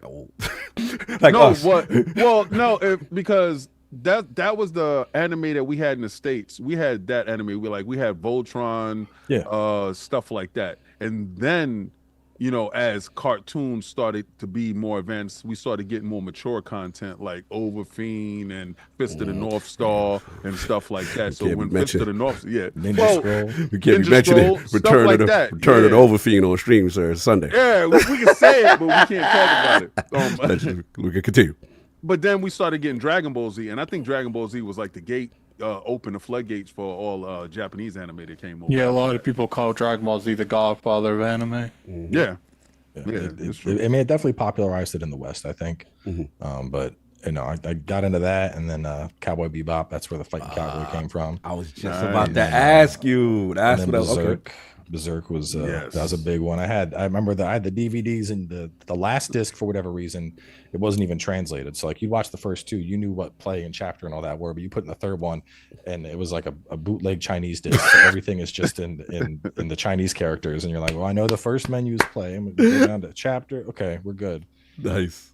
But I mean, I still got it. You know, it's got that. What is it? The 640 by 480 resolution. I remember that. Remember that? I actually got that. Where was it at? That's the that's a sound panel. That's a sound panel over there. Yeah, That was the art that came with it. There was a little Hold on. a Let little me plastic. pin that. Just show that one more time if you don't mind, because I got your Yeah, I camera got pin so you can see. Oh, Yeah. that's clean. That's clean right there. I likes that. Fire. I like that Sephiroth poster too. Well, I know someone's gonna ask. This is a group they called up Psy Acoustics. But it's this guy. I think he's in Seattle now. But you send him any like high 4K res. These are all sound panels. Wow. That's nice. And So so you use them as you send backdrops and soundproofing your room. That's Yeah, 'cause fire. without these, That's the smart. room echoes. Like, so I have like Bebop, Berserk, Castlevania, Sephiroth, Elden Ring, Neo. Geralt, and then Jin Sakai. Oh, we got some Jin Sakai love. Okay, I like that. I like the little Ghost Tsushima. All right, so we got it. We transitioned perfect to the question we usually ask all those in the realm. I need that Lord Cowboy top 5 video games or franchises of all time. This is your personal pick. Any order. You got to pick amongst your kids now. You got to make the hard decision. Let's go. I'd probably go franchises. I don't know. Yeah, I know it's difficult. It's difficult. I feel like every time I have to do this, I come up with new. All right, I'm just gonna do 5. So I'm gonna Let's put go. Phantom Dust in there because it's always close to my heart. Neo 2, because it's one of my just all-time favorite Souls likes. Monster Hunter World with Iceborne, just because the fights in there are just phenomenal. Okay. 2 more. Elden Dark Ring. Souls. I would do Elden Ring with Shadow of the Erdtree. Oh, so Erdtree's already. Yeah. It is. I think you got to pair them. I think you got to pair them. Okay, When I think about games, I think I'm with the expansions, and then the last one, probably Sekiro. Sekiro. Okay. Probably Sekiro. Yeah, I always tell people Sekiro means a lot to a lot of the From Software community. I what you call like, I wouldn't say I'm like mid, like a little bit above average, like From Software player, but like people I know that are like heavy into that franchise love that game. Like, and I knew if I loved that game to that degree, I knew it had to be shared among the rest of that Souls community. I mean, I'm big on Armored Core 2, but I don't know if I'd put it ahead of Sekiro for me. Armored Core 6, which I'm hoping that's the next. Because traditionally, FromSoft has always done. They've done an Armored Core and then like an expansion to it. 4 answer, and I'm hoping we get to see some type of big update like that for Armored Core 5, or Armored Core 5, for Armored Core 6. The money they made off Elden Ring, they could do it. They could, and it was. I mean, I've been waiting years and years and years for AC6. Every time we saw a FromSoft logo show up during a showcase, I was like, is this Armored Core? Is this Armored Core? So that was insane seeing it come back. Quick diverting question. Because of the success of Elden Ring in this open world format, again, I'm a person that really doesn't play Souls games, I'll be honest. But the thing that I liked about Elden Ring, which was made it approachable, was like, okay, I can't handle this right now. I'll see you later. I could come back, right? And I think it just made it so approachable to more casual audience. Because of the success that From has right now, do you think they could ever go back to traditional Souls when this is taken off? Or you think, hey, this is the new wave for them moving forward? I think I don't know if we'll see them go as broad as Elden Ring, but I think we'll see a smaller world, but with similar interconnectivity. Like if you think about Shadow of the Erdtree in particular, about halfway through, I'd say there's a region called the Shadow Keep, and like that's where Mesmer is. But once you get to the Shadow Keep, before you even fight Mesmer, you could go to Mesmer, you could go through the Church District to get to one boss. You could go a different way through the Church District to get to another boss. You could skip Mesmer and go out west to the ruins. You could take a hidden path and go down to the southern part of the map. And so you have that big interconnectivity there. And I think we'll probably see something like that where, the start of the game might be a little more linear, like just almost like legacy dungeons. And then we'll get to legacy dungeons that begin branching out. Because I mean, just in terms of the scope of Elden Ring and how long it takes them to develop something like that. Yeah. I mean, Shadow of the Erdtree, if you look at it in comparison to base Elden Ring, there's a lot of it that makes it more approachable. I mean, the NPC quests are a lot easier to understand and keep track of because people aren't just disappearing to the middle of nowhere. And then how, you have like the first one, you have this real big area. And then once you get through Ensis, it kind of opens up to a new area. But if you don't want to do that, there's like ways to sneak around. And then the same thing with Shadowkeep. Once you get there, there's more areas that open up. And so it still has that open world that Elden Ring had. But at the same time, it was kind of sectionalized to where, you have like your gravesite plains, and then you have your Altus, and then you have everything that comes after Shadowkeep. And so that approach where it's open, but it's kind of put into buckets. Right. I think that works really well because you still have that freedom to go explore, like you said, where it's like, I can't beat this guy. I want to go find a new boss. Right. But compared to like base Elden Ring, I mean, you can go anywhere. Yeah. And there's some places that you can go that clearly you just don't belong. You ain't supposed to be in this hood over here. Yeah, I don't belong here. That game showed me quick. I saw Kai go up to the top of that mountain and fight that dragon, and he was just like, he did like this much damage to him. And he's like, "You guys tricked me. I ain't supposed to be here." It's real like that. Yeah, continue. I'm sorry. Come on, continue. But no, yeah, that's it. Exactly like you said. I think we'll see closer to Shadow. Gotcha. Than we will full Elden Ring. Just because I don't know. I personally, I like how Shadow of the Erdtree flowed a lot. I think it was the progression felt more gradual. I like how it opened up, but like, I mean, base Elden Ring, I remember playing it. My one thought was like, it just keeps going. Like every time I'd find a new map fragment, I'm like, I remember Let's Play. I was like part 50, and I'm like, all right, I feel like we're getting close to the end here. We're at the alt region. This Literally looks what good. Maddie told me. Yep. Yeah, and then it opens up, and you're like, dude, I'm like halfway done the game. What are you talking about? How? Mm-hmm. And You find the underbelly of the map. yeah, that the whole was you're just like, crazy. oh my god, like it just keeps Yeah. going. The one thing I can respect on From Software is they get a lot of heat from the industry, especially like accessibility and stuff, but they never let that prevent them from making their game and not the game the industry wants them to make. Yeah. Well, the thing that's so weird about that, I always hear, about the accessibility angle, but like from a UI design perspective, I love FromSoft's design. You press the start button. What do you got? You got equipment, you got inventory, you got character. Like that's super straightforward to me. But I feel like a lot of games have I don't know.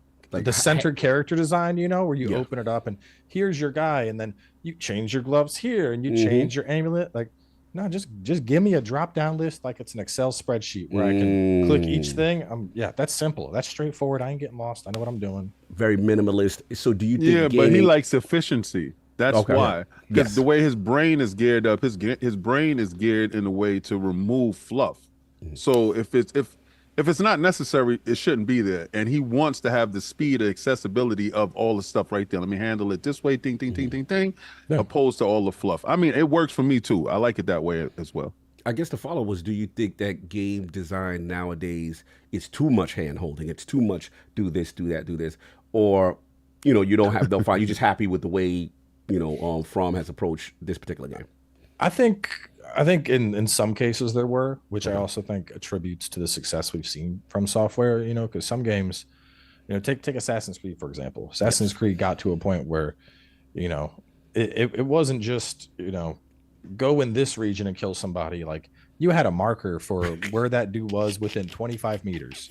And you're like, okay, I'm gonna go over there. And there's my guy. Okay, I'm gonna kill him. Okay, next thing. And it felt like you had somebody pushing your back the whole time. Okay, you're gonna go here. You got him. Okay, great. Your next guy is over there. And by comparison, Elden Ring is just like, go that way. What do I do over there? Just stuff. You figure it out. How do you feel about the industry constantly trying to push difficult settings on From Software? I think that devs should be able to make the game they want. Kind of Paul from the I don't know if he's CEO anymore, but one of the leads on Helldivers made a statement like, a game for everyone is a game for no one. I did see that. And it's right. Like I know everyone, we always talk about, games are for everyone. Games are for everyone. Accessibility, games should be for everyone. The gaming media is for everyone. Not every game is for everyone. Exactly. Like, I don't get down with the farm sim games. What's that animal game on Animal Crossing? Yeah, Animal Crossing. You wouldn't see me go to the Animal Crossing devs and be like, listen, there ain't no bosses or dodge rolls. Like, fix it up. What is this? I don't want to play this. We in 2024. What's going on here? I'm not dropping my radishes when I die. What is this? This is not, You out of pocket. No, I feel you. Okay, I'll let you finish. Yeah. No, but that's all it is. I think that there's people that want those hard games that want that feeling of exploration and overcoming the challenge and don't want their handheld. And I think that's okay. And if people want it to be easier, I got a great walkthrough series. Normally, you were the easy difficult. Go check out the channel. Was what you okay, that's what we do. I've gotten to the point with like people where normally I'm against like locking off games for prices, but it's just like at this point, man, if these people want to stop crying, give them an easy mode, but make them pay for it. Like, it's like, oh, you want an easy mode? Okay, you have to give me that $2.99. You try to monetize your easy mode? So that's what we doing. Because here's the thing, like, look, do I think putting an easy mode in the From Software games would hurt the game? No, but unless From Software wants to do it, stop trying to bully them into doing it. Okay. So basically, keeping with the spirit of the developer, right? Basically, if the developer's choice is to make it this way, which Miyazaki has come out publicly, right? Said, from my understanding, that this is what he wants to do. I understand that. And I listen, I want to be fair. Obviously, I'm in agreement with all of you. I will say, though, in fairness to the accessibility community, because I've had this discussion with a lot of prominent people in the accessibility community. And they were like, it should have it, this, that, and other. And I was like, well, don't we want to respect the developer's vision? And they said, okay, cool. So then I think like the happy medium was kind of like, well, why not have, like, for example, I don't know if when you play Ghost of Tsushima, you know, for example, like when the enemies approach you, but they do that unblockable attack, and then you get that red kind of chime and the signal, whatever. So they would say, so it's like, I know, King, you're shaking your head. I know. It's like, you know why I say no? Why you say no? Because I'm a fake Souls dude. I'm an Elden Ring guy. Okay. Right? I'm not even gonna sit here and hold you. All the other Souls games that they talk about, I turn my head, I twist out. But Elden Ring, for some weird reason, feels a little bit easier to me. Right? More approachable. So that's the easy. That's the only easy you gonna get. That's what I feel is you know, From Software is like, we're going to make the game more accessible, where, you know, you could go back and get stuff like the Moon Veil, get better equipment, get better weapons, and then you could come back to this dude that's destroying you. That's what I like. To me, I prefer them to do more practices that way. They said, we're just going to make an easy mode. I prefer them do more stuff like that. And then speaking to Souls people, that's their badges of honor. Like, you know, when a dude tell you I in this Secretio, you're like, oh, okay. You know where they at when they're having their conversation, right? Oh yeah, Neo, yeah, you know, like when you just block. Are we gatekeeping, King? Or that's yes. It's certain things. You want to flex on us? Yes, the video games is a flex. When you beat Mega Man, when you find out what enemy that you had to beat in what order to make it easier for yourself. But that was a flex. That was the original flex. This is the reason why these guys is out here talking about platinums and trophies and all this other stuff. It's your honor as a gamer. These are your badges, right? So no, we're not gonna dumb it down for you. Get good. Like, just get good, bro. Yeah, and if you don't like how that sounds to you, then go play something that you good at. Right, but don't play something that you're not good at. Go play your Animal Crossing. Get out of this. That part with the radish drops. Yeah, don't play something that you're not good at, expecting somebody to be easy on you. This is when we grew up in this age. That's like me trying to pop into poker and expect me to be able to play poker with like the highest end players and win. It's like, no, like there's a learning curve, and you want everything to have no learning curve. That's what it is. Like, people want everything to have no learning curve. It's not that. It's the participation trophy syndrome. Participation. Oh my God! All right, this sounds very elitist, sir. No, this is participation trophy syndrome. 10 people line up. Okay. There's only going to be 3. There's a gold, silver, and a bronze. Right. Everybody else ain't. That's it. That's it. That's the ranking. So either you nice or you not, and you know your place in life, right? That's all. We need to let you know where you stand in this life. So what if I'm not physically able? That's your problem. Damn! That's your problem. But there's people that have the same affliction as you that's nicer than you. I've seen people with disabilities beat the brakes off of people that are capable. Right? So we're not gonna even make that. Yeah, I saw some chick beat the brainwave. The brainwave. Beat the whole Elden Ring. And I appreciate her for doing that. So now when these elitists come at me, I'm saying, homegirl beat her for brain. Why ain't you beating him for your brain? What's going on there, man? Okay, like, you can't come to me about using the fingerprint shield when you still ain't beat this game with your brain. Now, when you beat this game with your brain, then you can come back in my chat and talk. Okay, that's what I'm talking about. Okay, I see where y'all going. I had to ask. It was one of the the more spicier subjects in the community. But no, I will say that in fantasy accessibility, because they did say, no, I get what you're saying, Cog, in terms of, because my thing is always respect developer vision, man. They just let them create the games they want to create, and that includes the publishers. Yeah, and I'm very funny. A very pro developer. So in that case, the purity of it of the art is always important to me. And like I said, salute to them for the most part, staying on the square. I was surprised though. I got to be honest with y'all, because y'all the Souls guys. I was surprised to see the calibration update. I'm not gonna lie. Do I think it's a bending of the knee? No, but I was surprised. I thought they would not acquiesce on any level. So it does seem like, okay, we took this feedback. Maybe the scale, what I'm saying, we could adjust a little bit. But overall, to your point, Cowboy, it kind of flattens out, you feel? Like, how do you feel overall with the calibration update? No, yeah, it flattens out. Just makes it more of like a wave to where it's going to be a little bit easier early on, but it's going to be the same difficulty later. And so once you're like, before 10 to 20 was going to be the same, just straight. Now your 10 to 20 is more of a slow curve. So you're going to slowly get, like at 20, I think at 20 it's actually identical to what it was. Okay. So you end up in the same spot. That's why I feel like maybe that's From Software correcting stuff, because here's the thing, they don't normally make massive updates unless, okay, maybe you guys are a little right on this. Maybe you guys, okay, maybe you a little right, because I was seeing people that was like level 300 get killed by like just the basic enemies at the beginning of that castle on the left. Like it was crazy how quick they would kill you. Well, that's what I liked about the DLC though, because like I've gone through it on characters that were 150, and then I had my first guy I went through, he was like 350, and it's set to, like, they balanced it in a way that whether you finish the game, put it down, you were level 100 and you're coming back, or you kept playing and you're up at level 700 and coming back, everyone's going to get challenged. Yeah, they essentially have your strength, and they're like, when you get these things, it gives you that strength back. Yeah, but that's cool to me. Like, how many games do that to where, regardless of it's whether a unique way of doing things, you're for a sure. max level or level 100, you're going to have the same experience. Because I was talking, I mean, Gene played through with his max level guy, and he was struggling just as much as I was at 300, and as my buddy was at 150. And what's weird is no one's talking about that. Like, that's wild. The fact that it doesn't matter if you're a low level or a high level, you're all going to get beat when you first come in here. Like, that's impressive to have that scale that way. I think that's why it took 2 years for the game to come out, because, you know, I was waiting. I saw the Coliseum thing. I was doing all that, you know, like going through the background, trying to figure out what the DLC was going to be. And I got bored with my New Game Plus and just left it there. Now, I learned a hard lesson when the DLC did come out, but I really honestly believe they had to perfect and think about all the people with the blood bleeds and the strength builds and stuff like that going into this DLC, how they were going to treat those individuals with those OP builds. And I think they did it really well. Yeah, agree. What level was your shadow shard level, whatever that thing's called?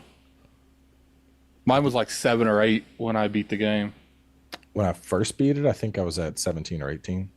Jeez, I missed so many of those things. Like, no, that's real. That's real. He said when I first beat it. You caught that. You caught that. No, Yeah. see, You caught that. He has subtle flexes. that's why I tell you it's different flexes. And now we're not gonna dumb it down for you. We're not gonna dumb it. No, good. I mean, the thing about the people that refuse to get good is, like I said, this game is, at the end of the day, it's knowledge. Right. Yep. I don't even think it's you don't have the skill to play this. It's you're not paying attention to the tools, you know, because if I can go into the final boss and he's gonna hit me really hard with a lot of holy, all right, I'm gonna bring 100% holy resist shield. He's like a kitten all of a sudden. Like, yeah, if you drop your shield, he hurts, but you keep that shield up, he's not hurting you. But you didn't get the memo, man? Yeah, the only thing you got to dodge is his when he goes to give you a hug. That's if he hugs you twice, it's instant kill. He kills you instantly. Instant. Yeah, but I didn't know that till yesterday. What's funny is someone in my chat, after he grabbed me the first time, I was like, "Chat, what does that even do?" Like, I don't know what that does. You're getting sweet kisses. And then someone posted in my chat when he grabbed me the second time, like, "Yo, addict, don't let him." Too late. You already grabbed me twice. Listen, but we all know the truth, though, Lord Cowboy. We all know that all you content creators, y'all get the easy version of the game. Yeah, the press version. Yo, King and Addict, this is funny. Somebody tried to get at him on Twitter, and he is like, we know the truth. All you guys, you get the easy version, the press to help promote from the company and sales. And Cowboy was like, yeah, Miyazaki really did all this for me. Talk to me about that. How often do you get the haters on the content? Honestly, I think that it's Twitter. There ain't no arguing with people on Twitter. I mean, I the other day I was like, I said something. I was like, I've been doing co-op, and a lot of people are just abusing the lightning bottle right now, and it kind of making co-op all that fun. So there's like a glitch at the moment with this one weapon. There's because it's wasting your time. You're spawning into situations that they don't need you. They just want to show off. Well, because there's a glitch where you can aim the lightning bottle at the ground. It's supposed to do like 6 explosions in a long row. So it's good for big enemies. But you can aim at the ground and it does all of them at once. So people have already instant killed the final boss with this. And it's like, like when I do co-op, it's like, I think like, hey, I want to get together with some buddies. We're trying to play through the game. So someone summons me. I'm like, all right, let's go. We're going to tackle this boss. I got my shield. I'm going to tank him for you. And then one dude just runs up and he's like, I got him. Like, what? And people are like, well, well, what's wrong with that? And I'm like, wow, like, and my thing is, all right, if I go to summon you and your name is like, I will delete boss. Like, okay, I expect you to do that. Yeah, you better live up to that. Yeah, but if like, I'm summoning, if I just Lord Addict's there and I go to summon him and Lord Addict comes in and deletes the boss and you don't know anything, your first thought is probably like, is this dude cheating? Like what? Yeah, like like what happened? I've been fighting this boss for like 10 minutes. I almost got it down, and then I blinked and it was dead. and people were upset with that as like a take. They're like, I'm like, no, I'm just saying, like, listen, if you want to use cheat engine on your own to one-shot bosses and be invincible because that's how you like playing the game, whatever, man. If you're on your own, you're on your own. And that's the media access we were talking about that's earlier. that media access. Yeah, that's if you want to play press mode on your own, do it. But like, you shouldn't bring that into multiplayer. Got you. But people want to argue that. They're like, I should be able to do, like, why would you do that in someone else's game? Like, Yep. Out here with the exploits. Damn. yeah, like that was treated as a hot take. Don't use exploits in multiplayer. Hot take. Oh, you didn't get the memo? We supposed to play the game butt naked on the game. You're supposed to go in there with fists, no weapons, no magic, no summons. Pure way to play. Anyway, but the point being, there ain't no arguing with people on Twitter. Yeah. There's a tweet that goes around every now and again that perfectly encompasses Twitter, and it was like, yeah, you could tweet I love pancakes, and someone else will come in and be like, oh, so you hate waffles? Yeah, like, fact. no, that's not even what I said. Yep. That's real. That's real. That's Twitter in a nutshell, though, man. People they get on that app just to argue. Yeah, the echo chamber of that is Twitter. Yeah, that's what I do every day. you entertain the smoke. That's what it is. You entertain. You like going back and forth. I'm bored, and I know how to excite a fight. You are the fight. You the problem. You the problem. Anyway. Hey, whoa, time, sir. We are not bringing in your social media nonsense in here. Anyway, I gotta respect Lord Cowboy's time. I want to make sure he's doing all right because I know some things. Yeah, I just said they're still setting up, so I got probably 30 minutes or so. All right, cool. It works. We got 30. Okay. Told you he liked combat. Cool.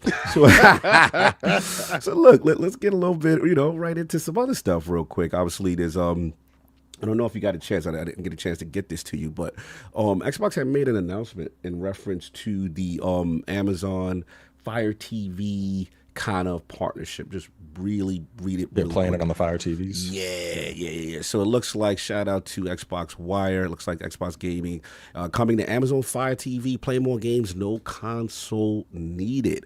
And it looks like the Xbox app will be available on the Fire TV Stick 4K Max, and then the Fire TV Stick 4K 2023.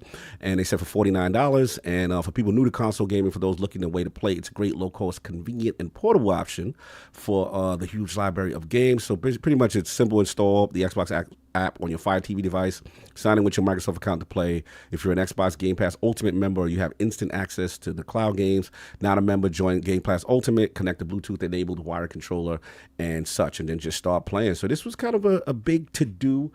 King, this is your topic. I know you want to kind of jump this off first. So what's your thoughts on this, sir? Just when he thought Microsoft was in a boxing match, he turned it into a taekwondo match. He started using his feet. I love this. I love the fact that nobody saw this coming. Absolutely not. This is the reason why Keystone died, because you have to think about it, right? Why manufacture a device? Why go to the research and development and push out a device and try to get it down to $100, $129 to ship it with a controller, to get it to people and try to figure out how to get it into somebody else's, where you could just go to the leading streaming, most delivered company in the world that already has something that's $39 that can do the work for you.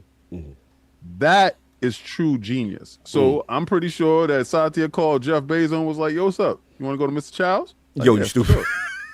Sat down at Mr. Chow's, listen, I got this thing, right? And this is how they circumvent the Ubisoft having the streaming licenses in the UK. Okay. Ubisoft is already on the Amazon Fire Stick. One big home, one big place. They're going to still make money.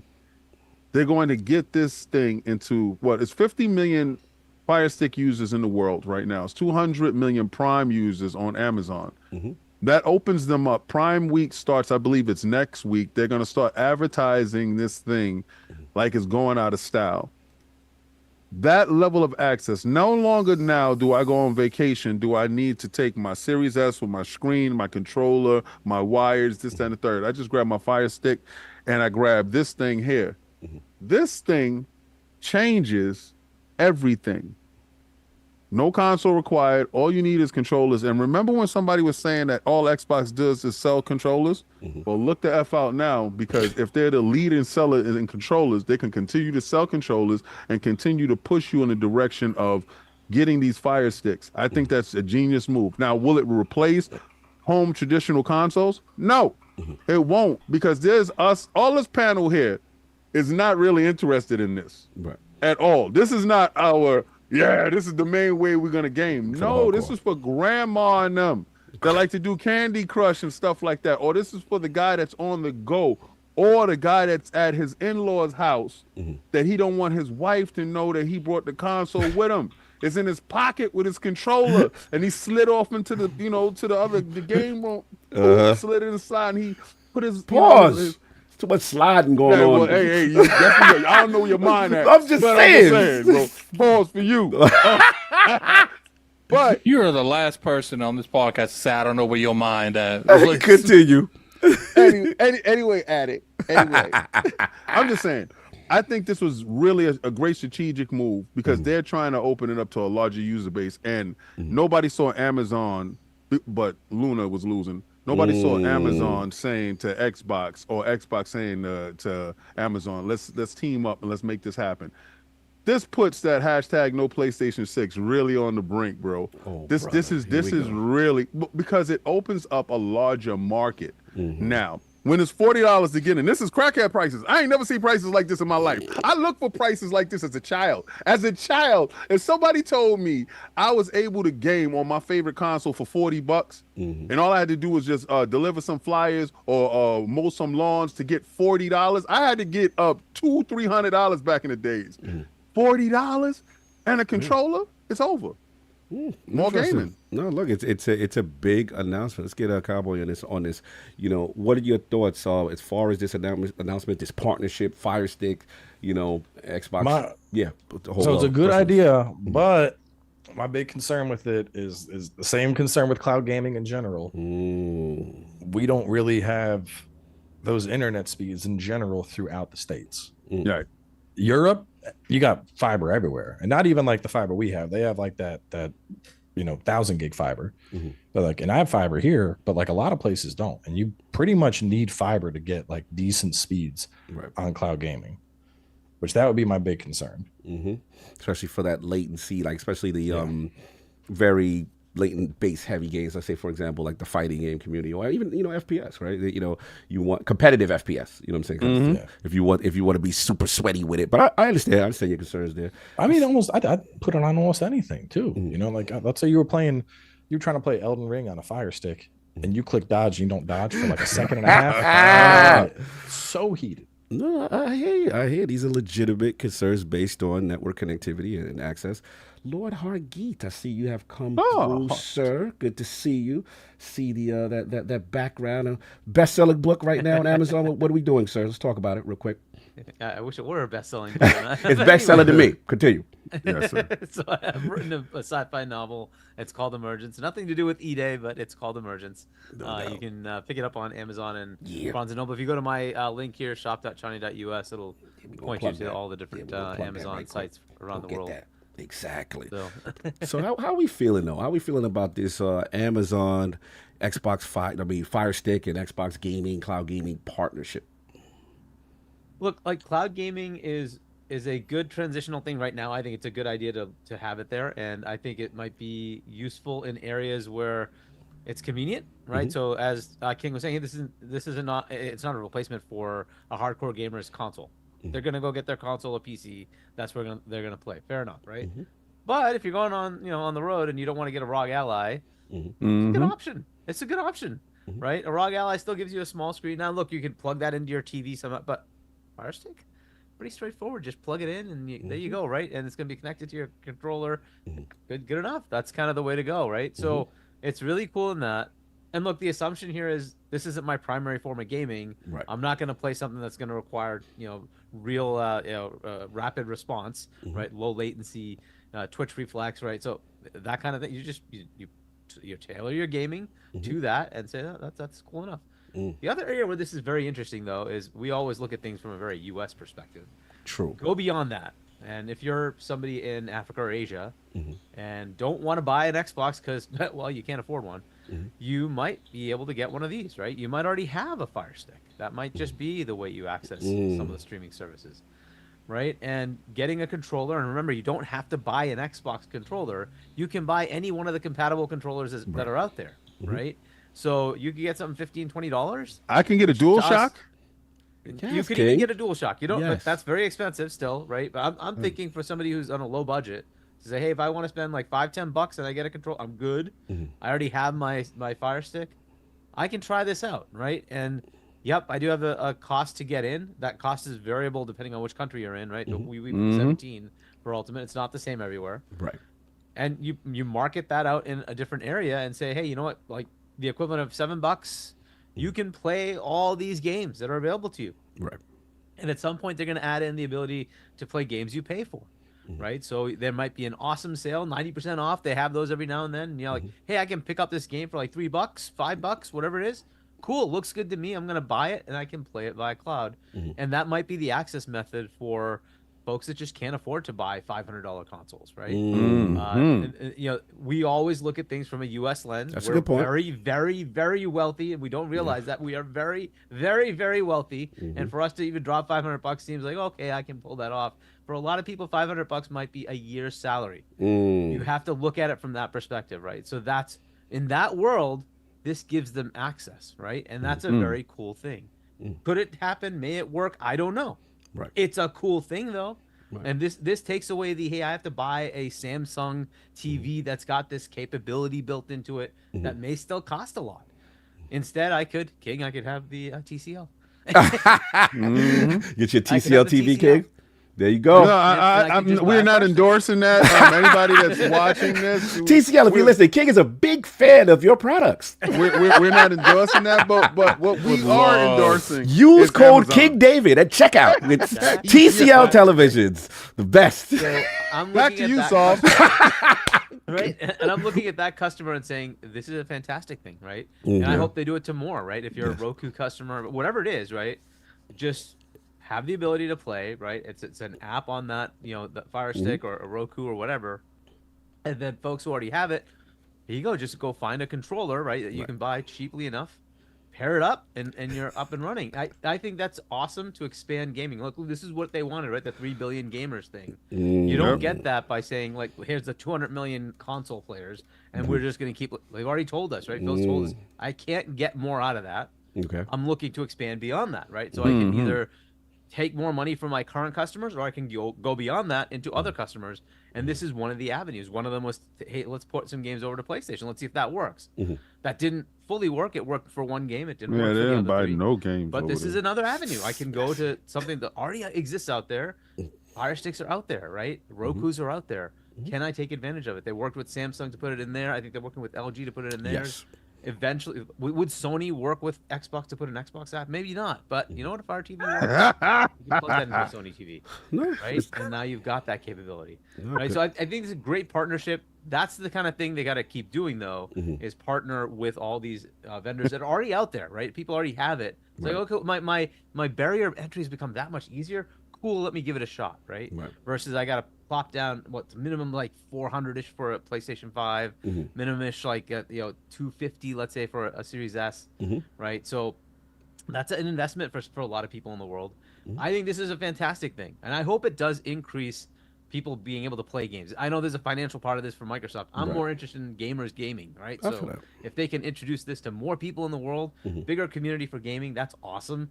I would love to see more of that, right? So I hope that's what happens with this, that they market this in other areas where it's a more affordable option for them. That's a fantastic option to take on. So I like it. I like this partnership.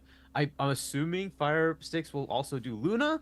It seems kind of crazy that they wouldn't do their own. I was going to talk about that. Yeah, I was right? going to talk about that after. So, so I would say that potentially adding in the other ones, there's GeForce and all those, right? So Fair enough. Lord Addict, you are up, sir. Thoughts? Fire Stick, Amazon, Xbox, what's going on? I understand the reason to get into this. You know, there's a lot of regions that kind of went away from console gaming. They do a lot of mobile stuff, so this makes more sense in that direction. Me particularly, you couldn't catch me dead playing a lot of this stuff streaming. This ain't true. You ain't gonna be getting your stream on Elden Ring, high latency. Yeah, good luck with that. If I have the ability to play something, standard or play it on just the physical version or just the non-streaming version, yeah, I'm gonna do that. And if I can't, I'm gonna wait till I get to a place where I can do it. Like, what if you stop? To me, well, even when we went on the road, when we go to like PAX, when I go to New York, go to LA, don't really play games like that a whole lot. Like, I'm gonna be honest, like unless I'm playing something at like when we have an appointment or something, like I play my Steam Deck occasionally on the plane, but most of the time I don't know why. It's just I'm just not a travel gamer. I'm just not. Like maybe if something grabs me before I leave and I'm able to take it on the road, but I've never like drove on the road and be like I want to. I want to jump on and play Octopath Traveler 2 on the streaming service. Like you're not the target demographic. Not even remotely. But I don't think America is the target demographic. I think the bulk of the reason of doing this is to reach areas that they have had a hard time breaking into, because these countries and the consumers in these countries, they don't play consoles. They play stuff on their phones. And I saw an article where it said that the amount that phones are selling in terms of like AAA products is like really bad. So it's just like, the thing is like we might buy Resident Evil 4 remake for $60-$70, but your average phone consumer that's playing games on phones probably not going to. Nope. Gotcha. So, I do think that, we are going to a point where stream is going to be more and more accessible. But as far as being on like your phone, I think, in a way they might be trying to appeal to an audience that doesn't really care about the type of business model they're trying to put out there. Interesting. No, it's good counterpoints as far as, you're in the target demographic as far as them kind of setting themselves up for the future. Just want to do a mic check. I see my man's in here. Steel Rain in the building, debut in the room. He's got to zoom you. Just want to make sure. He's yes, levels coming through clear. Levels are crispy, sir. sir. Levels are crispy. No doubt. So really quickly, man, I know you just jumped in on the topic, but just real quickly, I don't know if you get a chance to see the announcement on Xbox, Amazon TV, Fire Sticks, no console required. How are we feeling about this, sir? I think it's their move. It's something that they've been speaking to for quite some time at this point. And right now it's all about expansion in as many ways possible.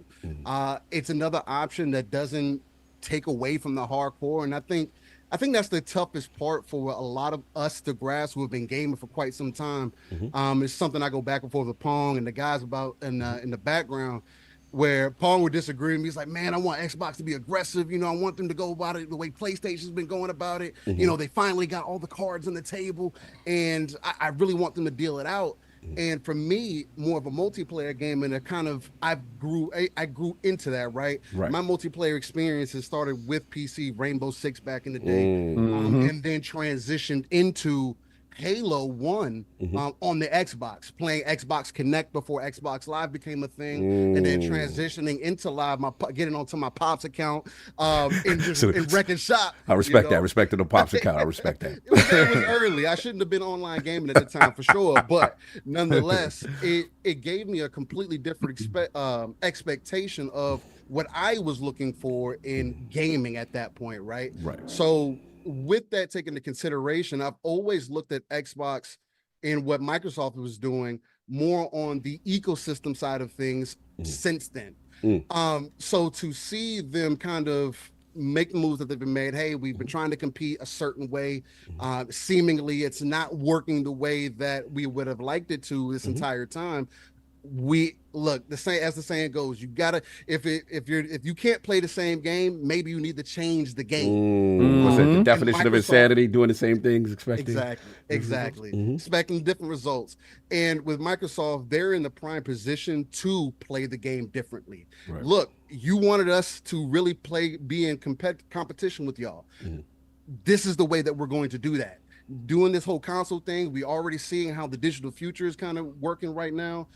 We're seeing how the audience is kind of working right now, and trying to just hone in on, oh, we're going to give you this box, and we're going to give you these games, we're going to do that. I keep telling people the reason that Halo and Gears aren't where they're at no more is because they haven't been able to expand it to a wider audience. They're hard games to play. They're not just Call of Duty. They're not CSGO. They're not these other games where they're easier to get into most times. And so if you want a newer audience to come in, whether you do a Halo 6, you do a Halo Battle Royale, you do whatever, especially what we've seen with Call of Duty, right now, especially with having that mobile play, right, it only makes sense for them to continue to expand it out to more and more people into, like I've been pitching it, it's the Trojan horse strategy. If I put it in your backyard and you forget about it, you say, man, this is a good deal. I'm getting a lot of benefits from this. And then one day I say, well, if I put Gears, for an example, if I put the Gears collection over there, and then Gears 6 is only, or Gears E-Day, as we now know, is only available over here, you might have to look at things a little bit different. Interesting. But it's that strategy of I don't have to force you to buy this box though. Right. You can buy the PC, you can get the Fire Stick, you can get whatever other option that I make available to you, and you just kind of approach it from there. So I'm really liking what Xbox is doing, Microsoft is doing, with continuing that opening the base up, and just trying to approach things differently. Because right now, another keen point that I would like to make is. And I'll ask this to the panel as well. I'd like for somebody to tell me what the difference is in comparison to previous generations. What is the difference between the Xbox and the PlayStation right now, outside of an SSD? Right. You're talking about the fundamental architectures being innards? pretty much similar. Like Exactly. they're not the gap is not as big as in the past with consoles. Is that what we kind of alluding to? That's exactly what I'm alluding to. And if we're going to move further in the future, if things are already getting more expensive, we reached this cap.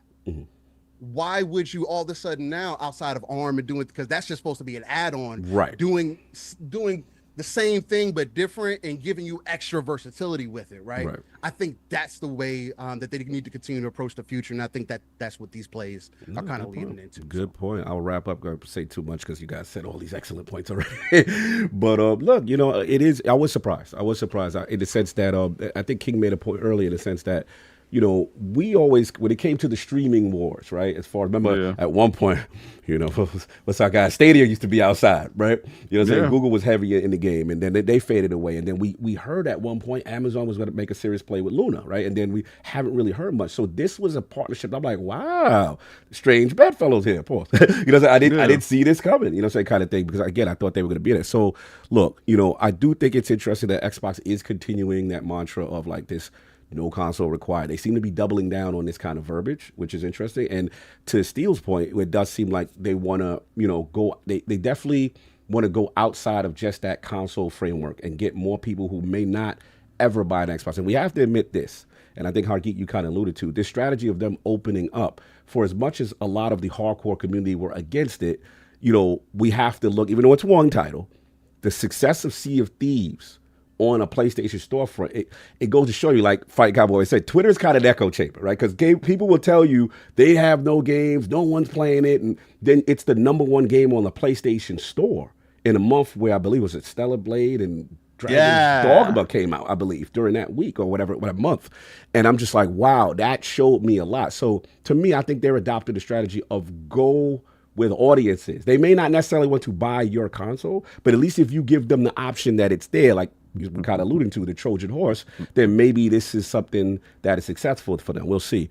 As far as that, again, the key is going to be latency in the future of how this thing performs. That's going to be very key. You maybe the hardcore may not adapt to it, but to Hargeet's point, we got to stop thinking of just our region. We're very selfish as gamers. We think just us, US, I'm never doing this. This is not me. But to his point, like there are tons of regions where it's just not feasible. Either the Xbox can't penetrate the market, or financially it's just not something that user base is really capable of. So we'll see. I think it's an interesting relationship, and we'll see how it competes with like Apple TV and Roku and all those other stuff. But it looks like Amazon is making a serious play to kind of, compete more, a little bit more. But that's what I want to respect Fighting Cowboy, because I know he is on a time limit. So I just want to make sure he's good. Or can we, how we do it? I just want to make sure, because I know if you got a boogie, you got a boogie. Yeah, it's about there. About time. I figured. So look, I gotta go spike on some. Go spike or go dunk on him right quick. First of all, the legend, Fighting Cowboy, in the game. Much appreciated. Spending some time and gave us some bonus overtime too. I appreciate that. Now I love what you do with the gaming community, the Souls community. Very approachable, very smooth, no nonsense style, but super knowledgeable. Tell the fine people where they can find you. Just Fighting Cowboy on YouTube. That's the best spot. I got videos every day, and midday usually got a stream. Got more stuff cooking. You can use in the press version when it's on easy mode for you, or you doing keep them easy mode strats, right? Appreciate love Lord Addict for making this happen. Send some outros to Mr. Lord Cowboy.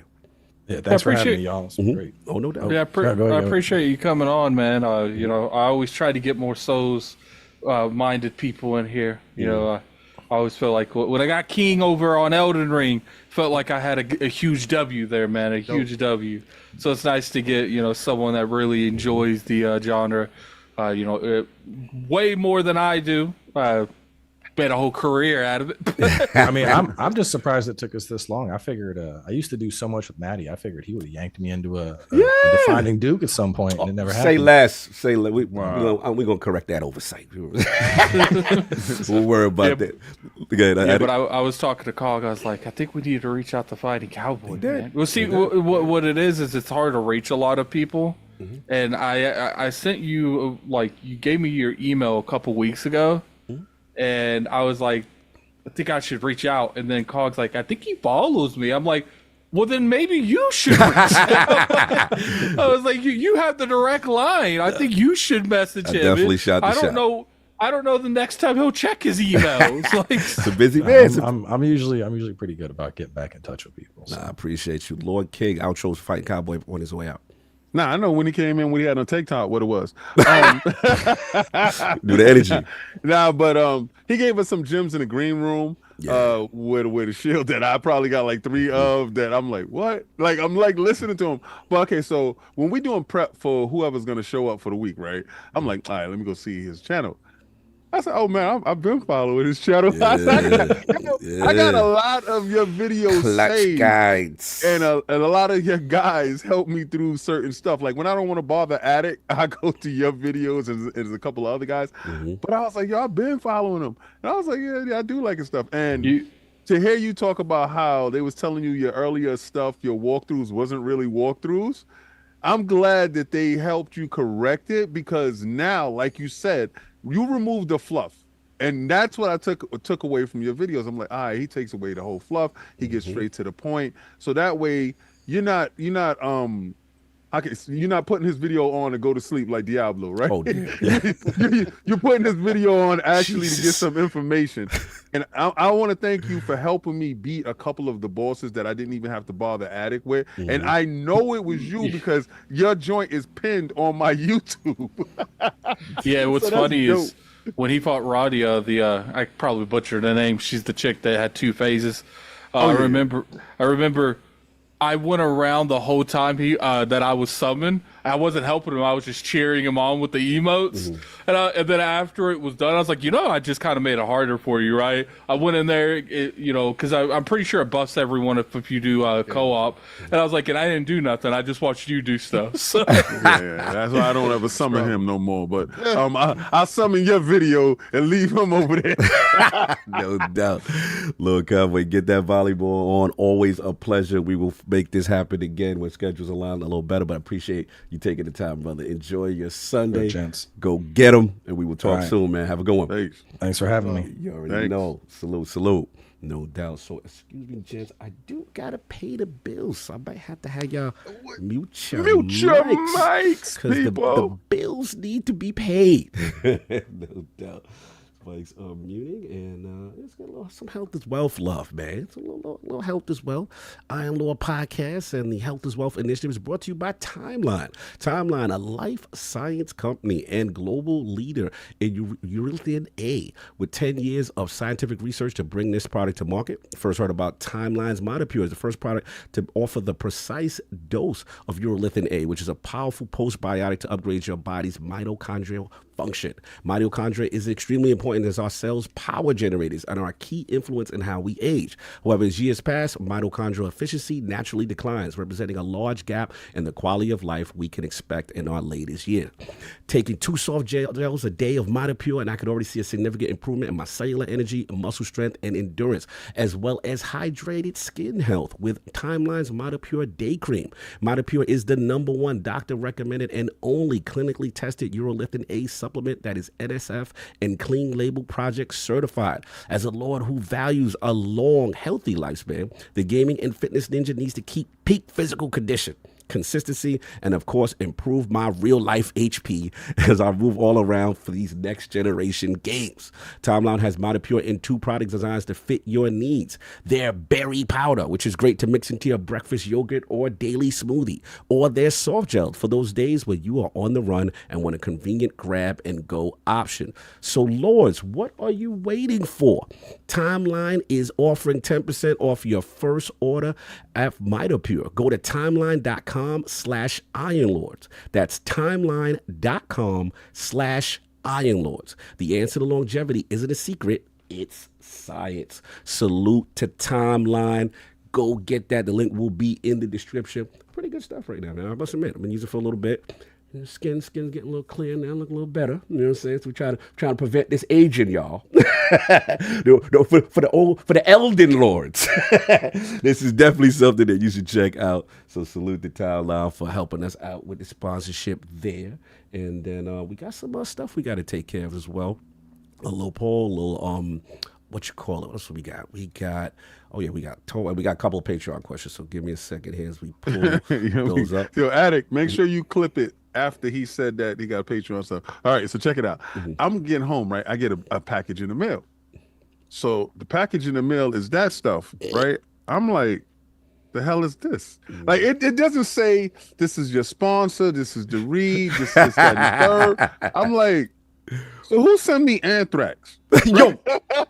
So I'm like, what the hell is this? And I'm looking at it, so I was gonna talk to you about it after, when I jumped in, I was going to talk to you about it after because we got stuff we talking about. And I, when you put it up at the screen, I was like, there we go. That was the sponsor. You was wondering what came through for you. That Timeline.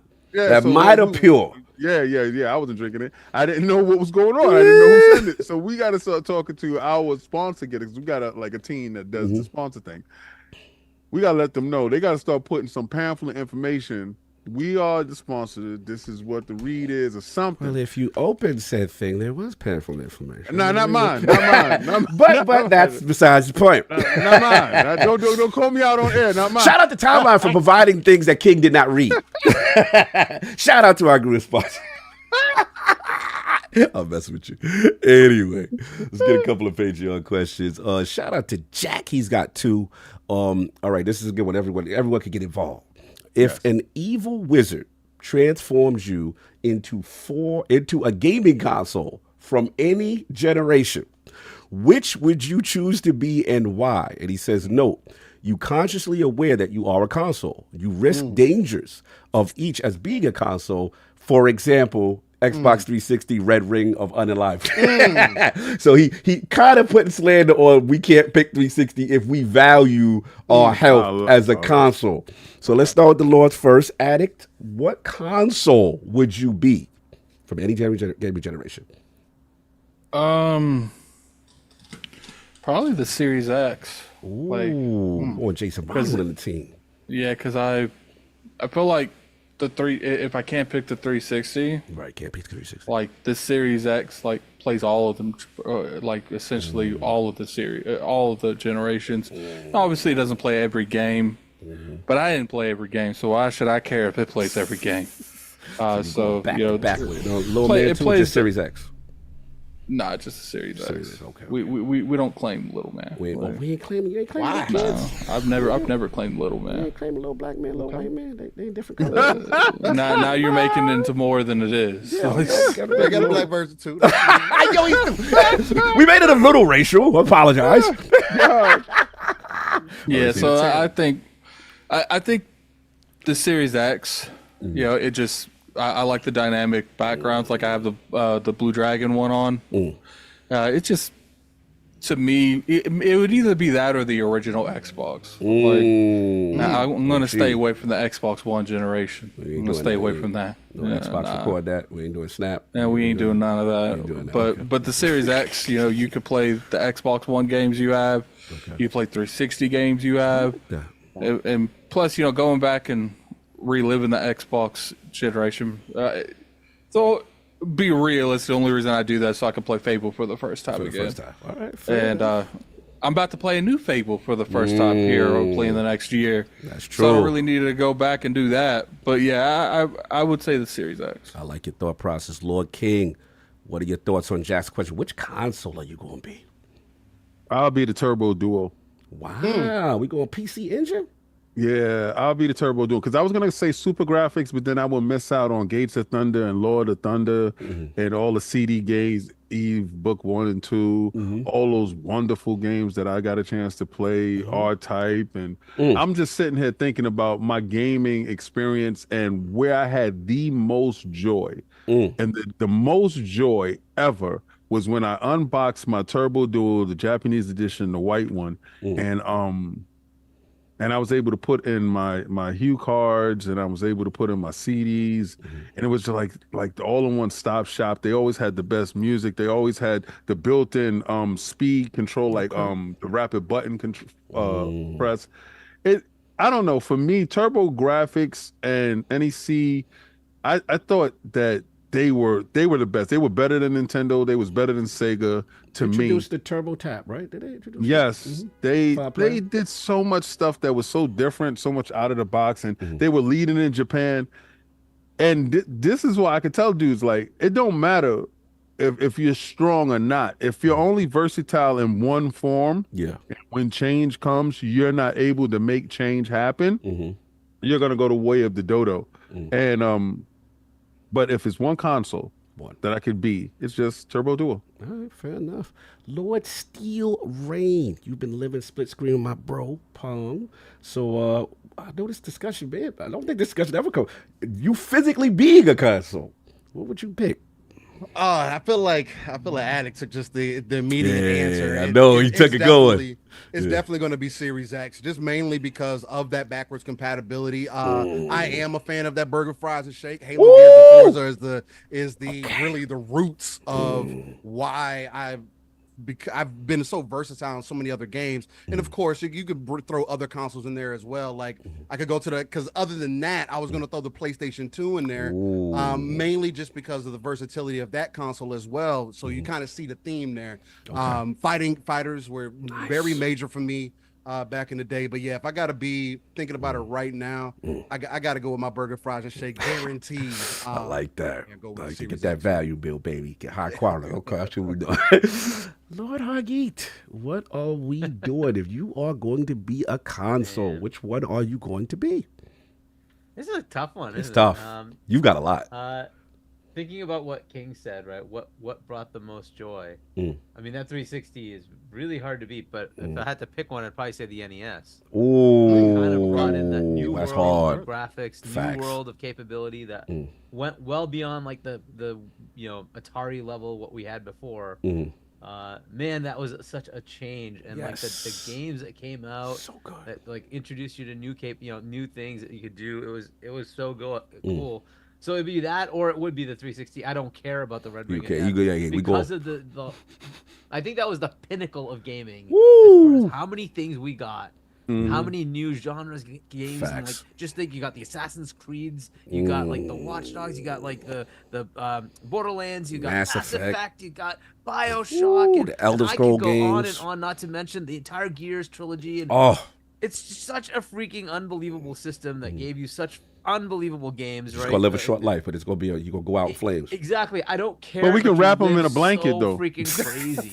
Yeah, right. You live so freaking crazy when the 360 comes out. But I like the Series X because almost all of that is BC, right? But in the moment, you live in your best life. You live that I moment feel that. year, like 2007, when all that stuff's coming out. Like, yo, yeah, you're right. And I'm not even mentioning like you have Rainbow Six and Gra and like all the things that just. That's the first time we was using the comms with and telling them in the Rainbow Six, advance left, open the door, breach it. That generation was so crazy, and it had Halo 3, right?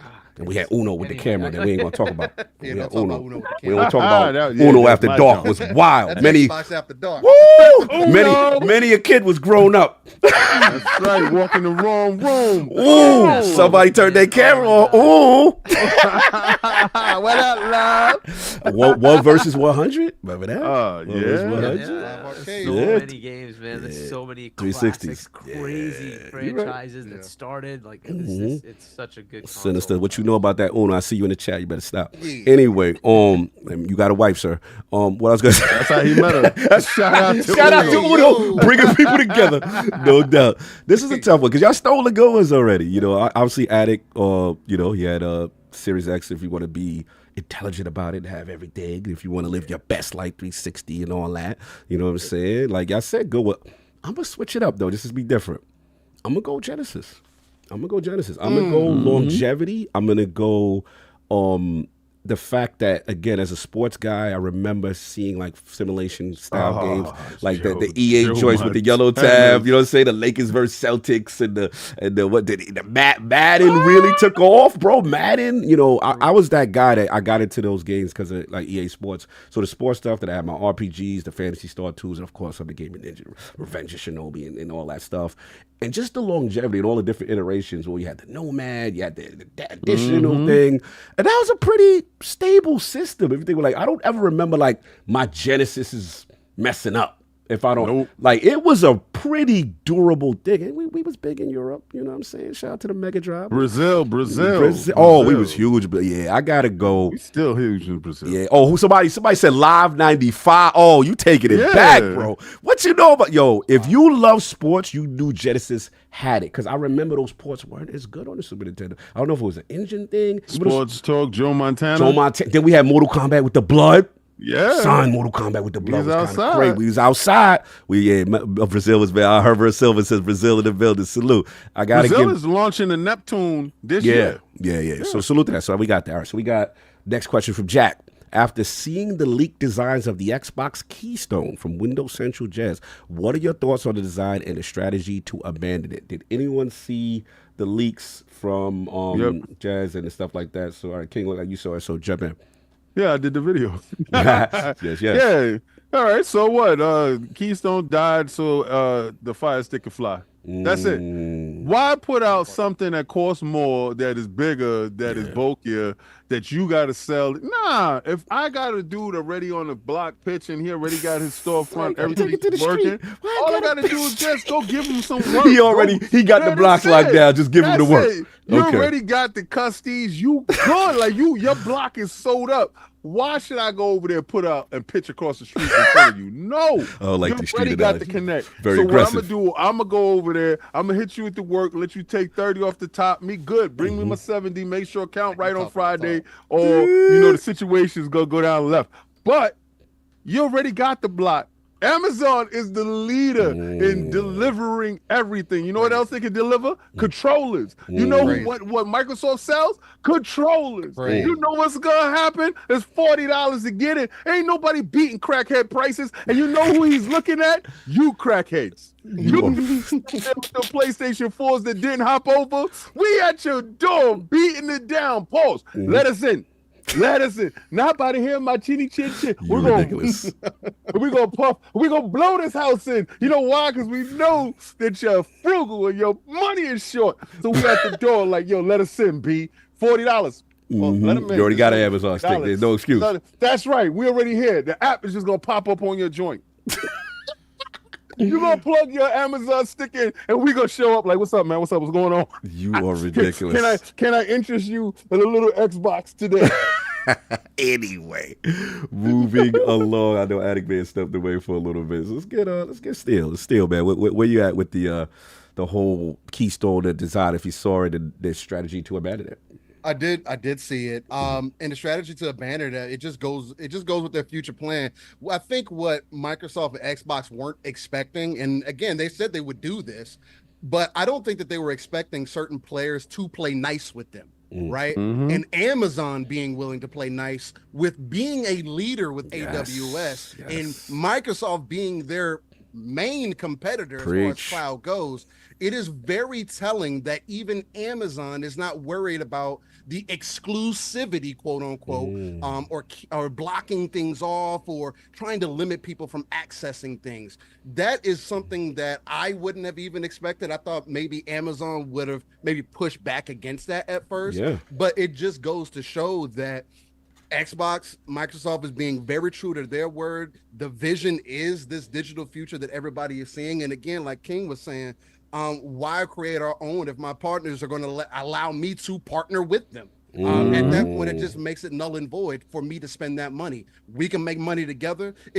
There seems to be a lot more people coming out here recently, especially big heads, talking, making this conversation, especially the ex-head of Sony, the ex-head of Sony, coming out and saying, "Hey, man, maybe we should make one box and just deliver games on that one box." Did catch that. Really? Why would you say that now? Because things are more expensive? Because what are you trying to do? Is there a pipeline that you're trying to fix? What is happening behind the scenes that we don't see that is throwing things into question? So let me just jump on that real quick because let me just jump on that. No, we don't get a chance to say, "Hold up, stop the fight now that you're about to get knocked out." No. After you get knocked out, we can talk about what you want to do in a rematch. But right now, today, you're gonna get knocked out first. It ain't no, let's have one box and rule it all. Yeah. Is us, and then after you finish, you become an app. Then we can have the conversation. No, you ain't want to do that before when y'all was doing slimy practices. Remember? Nah, not now. Stay out of grown people business. That's Phil and Shaun Layton business. Stay out of their business. I see you keep jumping. You inserting yourself into some beef. Pause. He inserted himself into the conversation. Go play 10 cents. Oh, so you didn't like him? Right. Oh, why you had to throw the 10 cent on him? Why you had to throw the 10 cent on him? Listen, Shaun. They kicked you out. We're gonna beat them up. And we got the revenge for you that you couldn't get. Let Phil handle his own situation. That's right, Phil. Knock him out, Phil. Knock him out the box, Phil. You were ridiculous. Knock him out, Phil. We're not doing that. We're not doing that. Let those men. That man want to click on memes. That's his business. That's a game. Anyway, Lord Hargeet. Your thoughts on he messy. So I don't know if you were done, Steel Rain, or you also. No, you're good. Yeah, you're good. Yeah. So like. The Keystone was something that they couldn't really get to the price point they wanted to get to, right? And I think the right answer is where you already have an install base, do it, right? Yes. And look, we might play this console war thing and think that there's nefarious, negatives between all these companies. Amazon is a massive customer for Microsoft. You don't think AWS runs Windows? Yes, it does. SQL? Yes, it does. It is a massive customer of Microsoft. So they have a massive partnership, right? This is not something that they would, and they obviously sell Xboxes. So they're a big customer. They're a massive retailer with a huge reach across the planet, right? If you have any opportunity to take advantage of that, you absolutely do that, right? And I think Phil and team saw it, right? They say, all right, if I want to go and create my own, I have the uphill battle of acquiring that market. Why do that when somebody else has acquired it, right? There's, it's one thing to say I have an Xbox to compete with a PlayStation or a Nintendo. This is not a competitive thing they need to do. They can just say, hey, this is an area we want to get into. You guys are here. Let's just do it. They did it with Samsung. They're not saying we're going to invent a TV. Like, no. You guys have that. We're just going to help you get to the point where you can play our games. We just want to take away the barrier, right? Yes. That's what they're trying to do. 100% the right move is to say, this is already out there. How do I get onto that box that's already out there? Yes. You know, more interestingly to me is a lot of people use Apple TV. Will they make that move? That's going to be the key. Because there's no reason not to, right? They should absolutely do that. That's the It's harder up to fight. Apple That's to the harder come fight. to that table and say, let's do it, right? Or if So, litigation forces their hand to make them have to come to the table. I hope so. it's a fair thing, right? Yeah. But like, so this is where I look at things, right? Like, there's this big thing with the EU and pushing Yes. the Apple side to say you have to allow other stores need and to. Google to do the same, and everybody thinks, hey, Microsoft's going to get in there. My first gut instinct is, why isn't Apple's store going on to Google and Google's store going on to Apple? Because that's just an obvious thing to do, because you just make money. There's no reason not to do it, right? So who cares? You're just going to get your app sales and put it on whoever's platform. It doesn't matter. It's money in your pocket, right? That's what they need to look at. And when you're just a company who's trying to get returns and put them into shareholders, buckets, you look for ways to make money. And digital sales, it's an easy win. It doesn't do any. People want your iPhone, they'll buy it anyway. People want your Android, they're gonna buy it anyway. If your store's there and they can take their content with them, they will be happy to do it. That is the better path, and you just make money, right? So I think that's an obvious thing. This is the same thing I see for Xbox. Why not put it wherever? It doesn't matter. Put it where as they're long at. as it doesn't kill your console, right? As long as your platform keeps going, what's the issue? And look, Well, I mean, think there's the a other lot of side recognizes emotionality, this. though. You're talking business, and it sounds like common sense, but there's a lot of emotionality behind this. Well, People- to that point though, Cog, and I don't mean to interrupt Harkeet as well, but whose fault is it if these other companies allow this to happen? If it's really competition, let's just say, as an example, Here we go. PlayStation. If PlayStation ever allowed, and they've already allowed Xbox games to be in their ecosystem, I think that's the first jab in the stomach, though. If you really pride your base that much, why did PlayStation allow these games to come over? If it's really about competition. So the counterpoint was saying that why was Xbox excluded from the Alloy situation with the Lego? They still That's doing next That's it. year. their own stupidity. That's their own stupidity. 'Cause they really should bring that over. I'd be like, just be honest. Why not? Sony If been you're putting it on spending Switch, what's the issue of not putting it on Xbox? It's a better way to actually get people interested in the genre. You know, right? you know what that did, Why not? Hargeet? All that did was just highlight what your insecurities are. Yep. You understand? Like, okay, so you could tell your girl she could talk to everybody in the club but that dude. Right? Yep. Yeah. You could talk to everybody in the club. You could talk to PC. You could even go out with Nintendo, but you stay the hell away from that dude with the rope chain With the over chain. there with the snakes. The guy Stay shot a away little from too that, much. That hold the line, dude. You stay away. And you know what you're gonna do? You're gonna make your girl curious about that hold the line guy. Why can't I talk to him? You stupid! Yeah, because he got that Shinga Shabab. And what's You gonna ridiculous. happen is your fan base is gonna come over here and stay. We love you, boo boo. We know that you like our games. We got the evidence. We got the tangible evidence that Sea of Thieves. Sea of Thieves. You like that? You like that slave dance? What? Stop it! I really understand though. The person they're saying don't go talk to them is the one that owns the platform they're already on, PC, right? Tell So the it doesn't truth, really shame the matter, right? They're already Yeah. there, and you've been saying this, King, and it's just blatant. Like, Microsoft is Microsoft. Windows is Microsoft. Right? Xbox makes the freaking gaming engine of Already Windows. started. It is what it is. They are the same bloody thing. The Xbox runs Windows. It is what it is. That's where they are. So you're putting your games on Windows. Don't expect that ecosystem doesn't suddenly merge in and suddenly you can play those Windows games on freaking Xbox, because there's nothing stopping that except the will to do it. So they can absolutely do it. Right? So putting that aside, Yes. like, I think they are seeing it as well, that they need to break down the barriers on the PlayStation side. Yeah. That's why they are starting to. What they haven't done is they haven't had the leaks and the rumors of this doomsday thing that's going to happen where all the games, whole slate are going over. They didn't have all that they have to answer to, right? Where PlayStation is just doing it. They're not telling you they're doing it. They're just doing it. They didn't Slate announce game? that, hey, we're going to put games on Switch. They just did it. That is true. Make it. What is it? That's the way it PlayStation is. Publishing They're just doing it. LLC? That's what we're calling it now. Yeah, we love Whatever that you wanna place. call it. We love that That's what we place. call it. All right. But they just did it, right? And I think that's what's going to keep happening. It's just suddenly there'll be one day there's a game besides MLB The Show that just comes to Xbox. And you're like, That's what right. the heck just happened okay. there? I see what you're Just saying. do it. And they won't announce it. They won't tell you that this is happening. It'll just happen. Do it. All right. Well, I got what one. it is, right? We have one last. I'm sorry. Please finish, Hoggy. I'm sorry. So anyway, so as far as Keystone, I understand why they didn't go forward with it. It didn't make financial sense. Right. It totally makes sense instead. Make the partnership, and this might have been in the works for like a year. We yeah. don't know the legalese, right, for all this Good stuff. point. It might be like, so they said, can this? Let's go talk to Amazon. Let's make that happen, right? Let's go talk to Roku. Maybe that's next in line. That comes up 6 months from now. Easily. Hey, we got Roku on. Oh, you try to on box as well. Apple in? You try to get Roku too? You try to? Yeah, then you That's why I start say to do talk Apple to TV. Bravia TVs. Let's talk to Bravia.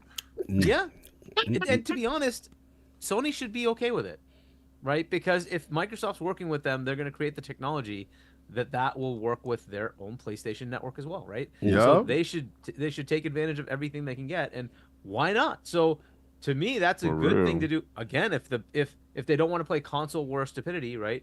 Ultimately, it comes down to how do I keep my market and expand my market to keep making money. And if they just want to make money, the obvious thing is sell it to more people. That's the right answer, right? More For engagement. real. Shout out to What Away So- Drag. He said that Bravia 9 ain't covered. All right. Right. So anyway, so that's my thought. And what you the got. Keystone, it was the right thing to just get rid of it because it didn't make sense to go acquire a customer. That why would they buy this? It's got the Xbox name attached to it. They're expecting to be able to play games. It's not native. It's all this confusion. Yeah. Why do that? You already know what a Roku does. Yeah. Nothing native on Roku. It's all streaming, right? You already know what that does. You already know what a Fire Stick does. It's all streaming. So that's what you're getting. You're just streaming games. Fine, fair enough. I think that's a great model. Work with all those players, and that's why I say Apple TV. You should do that too, right? Because that's Yep. like 50, 100 million of those out there, something Oh, ridiculous, yeah, right? that base. Like, why not? Like, take advantage of it. Do it. It's just the right path. Everybody, every screen, everywhere. Exactly, right? Yeah, I feel you. Exactly, right? They've put stuff on Nintendo. They put stuff on PlayStation. There's no reason to not get these other ones and just get out there, right? Eventually, you'll see it on the phones. That it'll be a much bigger, capability there. Right. That's still litigating because of the transactional issue, right? But you can't buy stuff and not give Apple the money, and they were like, "Oh no, we have to vet every game." Whatever. That's a whole bunch of stupidity. Hopefully, that goes away. But yeah, I think eventually that's what they're looking to do is like get everywhere, and ultimately, if you look at Microsoft's strategy, like the playing the wars thing, is what Bomber did. And that was not helping Microsoft. It was actually stagnating their business. And if you look at what Satya came in and said, I don't care where you are. I Yeah. want you using my stuff. Yeah. I don't care if you're on Linux. Cool. I'm going to put my stuff there. You're on Mac? Cool. I'm going to put my stuff there. I don't care where you are.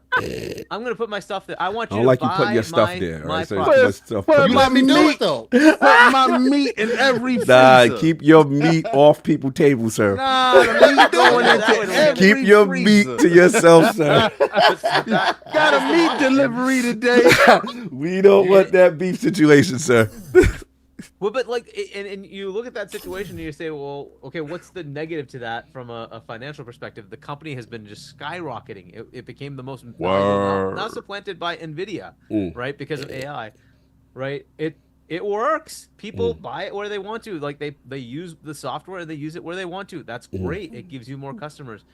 I think that's what Satya's vision is for Xbox. Eventually, people just have to get to that point of it doesn't matter. Right. To the point of Shaun Layden. That is where things are going. The answer though is it's not going to be PlayStation or Nintendo. It's going to be PC because PC is the ubiquitous platform. Right. It doesn't it's going to stick around because people will want to tinker. And when you take that and say, hey, marry the Xbox UI to PC and just make that available to anybody, right? 'Cause now you can buy an Asus, you can buy an Easy Acer, you can accessible. buy you can buy a Lenovo, you can buy a Dell, you can buy an Alienware. Don't care. It'll be an Xbox device that boots up Xbox, but it's running Windows underneath it anyway. And so all your gaming from your Steam, your Epic, everything, it's all there. That is going to be the end device because then your developer makes one SKU for Windows. That's it. They just make one SKU for Windows. They can decide which store they want to put it on, and that would define the achievements and all that stuff that happen. But it's one SKU. You have one SKU, you're putting it on Windows. That's it. Now that's much better for the developer, much better for the consumer. I can play my game wherever the heck I am. It doesn't matter if I take my ROG Ally with me. It's the same freaking game, same save. It's all the same. It doesn't matter where I go, right? I just log in and I'm in, and I get all my stuff. It's there, right? The cross, platform issue goes away, right? All that's like cross save. It's all done because it's right. It's the same exact one, right? So, but that seems to be the long-term path to me. It could be that mobile wins. That's another potential option. It could be mobile wins. And what are they launching next month, Hargeek? Their mobile store. Yep. Yep. So they're definitely set up for it. Anyways, long-winded answer. Keystone, great idea to get rid of it. There's no point. It was just not going to be a valuable thing. You already have the Series S. You make that the entry point. That's a native console. Right. Everything else, just work with those partners who already have it out. They already have the infrastructure already in the user base. No, I agree. But not more for me to add. You guys kind of knocked it out the park. So, yep, I think that was correct. And then obviously they could never agree to a price point that was actually manageable. From my understanding, they couldn't get it down to that sweet spot of $100 or less or whatever. So it is what it is. One final Patreon question, Shaun Mason. Dear Lords, as we've reached the midpoint of the year, I'm curious, which upcoming 2024 game with a confirmed release date, not year, but actual date, are you anticipating the most? Personally, I can't wait for Trails Through Daybreak, and fortunately, the wait won't be much longer. Best regards. So, which game with a confirmed release date? Not a lot, actually. There's a lot of them. We have release years, I feel, as opposed to dates. So, anybody with a date that you're the most anticipated for? Anybody? Flintlock. Flintlock? Okay. Yeah, it's a couple of Flintlock weeks. Yeah, it's on the 11th, July 11th. Flintlock. I'm super amped for it. I was curious about it, and I saw more of it. Somebody told me the demo was up on Steam, and I was just like, nah, I'm not gonna jump on that because then I have to go through the big screen mode and all that other stuff. I can wait, but it's Flintlock. Flintlock actually, every time I look at it, more and more it impresses me. Okay, no doubt. Hargeet, anything with a date that you got excited for this year? Yeah, that's kind of the problem, right? That's the problem. The one that I'm most looking forward to is Indie, but that does not have a release date. Yep. It might be Zelda. It's a different take on Zelda, and it still looks like it'll be fun, right? So it might be Zelda. I think that'll be the one. No doubt. Steel with a release date. A game with a release date right now that's the most anticipated. So hopefully it doesn't have to be first party, but I'm gonna go with Gundam Breaker 4. Oh, okay, that's what's up. Gundam Breaker 4. Gundam Breaker 3 was my reasoning for buying a PlayStation 4. It's an extremely slept-on game. I actually had to import it from Singapore to even get the English subtitled version of the game. Oh, wow. So the fact that it's even coming out to everywhere but Xbox, unfortunately, but it releases next month. I'm gonna be giving away 4 copies of it. But yeah, Gundam Breaker 4 is my top-notch one that I'm excited for right now. No doubt. Addict is back. I need a game that you're most excited for, Addict, that has a release date, not a year just yet. So you can't pick, Valve. You can't pick, any of joints. What you got? Thinking here. This game, actually, I'm going to go with this game because it caught me off guard and I think I was going to like. But I'm going to go with Star Wars Outlaws. Okay. Because originally I didn't think I was going to like that game, but after I seen the extended gameplay and stuff that they sent us, I actually feel like that game's going to surprise people for some reason. Either that or that game that's not coming to Xbox Day and Date PlayStation. Black Myth. No doubt. It's a myth on Xbox right now. Yo, that's the you only myth stupid. that's going on there. Slander. Messy. I jump in. He's just trying to get me riled up so I can go at him. No, I was just saying that. I don't care if you get riled up or not. You're lying. Tell the truth, shame the devil. Anyway, yeah, I'll jump in. I think mine was, since I can't pick what I want to pick, Shadows, because I think Shadows got their release date, right? Yeah. Assassin's Creed, they got the November 15th. Dragon Ball Sparking Zero's one too. I forgot about that. Dragon Yes. Ball Sparking Zero. High on the list. Addict, do me a solid. I just got to get something, delivery. If we could take care of the super chats for me. You've been marking the ones you've been reading? Yeah, I only read the first, so you got a couple. I'll be right back. First I'll put a logo in the chat, man. Put a crest in the chat for Snipes. He gifted 1 membership chat. I don't know if Cog read it, but we're reading it anyway. $5 super chat from Danny passion. I guess he's got passion. I'm over 500 hours on the base Elden Ring game. Over 200 hours in Sekiro. 1K out of 1K achievements on both games. But the final boss on the DLC is unfair. Beat him in 30 minutes. Maybe it's just you. $5 super chat from Lieutenant Hulk. Sony just cut 250 workers responsible for physical media.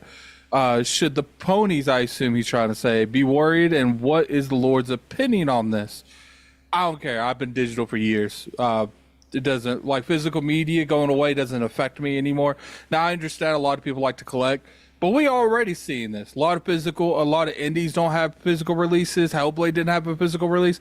This is something that's just going to naturally happen. It's happened in every industry, that's in to gaming, be honest right? with But you. what about, I think they're thinking about movies as well, right? That's more about the movies. That was the Blu-ray movie thing. But what do you think games are on? Blu-rays? No, the discs that we get now are dummy discs. Those don't really have a game on the disc. They have partials of the game. Yeah, you're on right. it. You're right. You know, so actually, dude, that's a facade for us, right? But for the movie industry, they really need those movie discs. So the fact that they're closing that stuff down lets you know where we're going as far as a medium as movies go. But I think it was more of a movie thing opposed to like the console thing. I think the next console is going to be discless.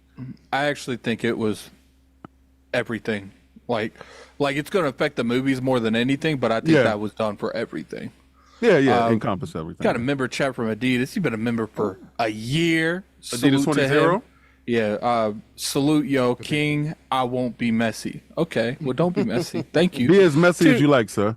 We got two $2 super chats from Jazz. One, he said, in y'all's opinion, is streaming there yet?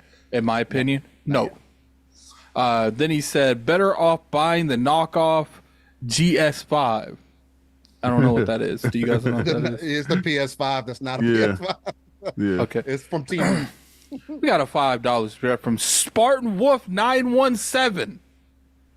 That's funny.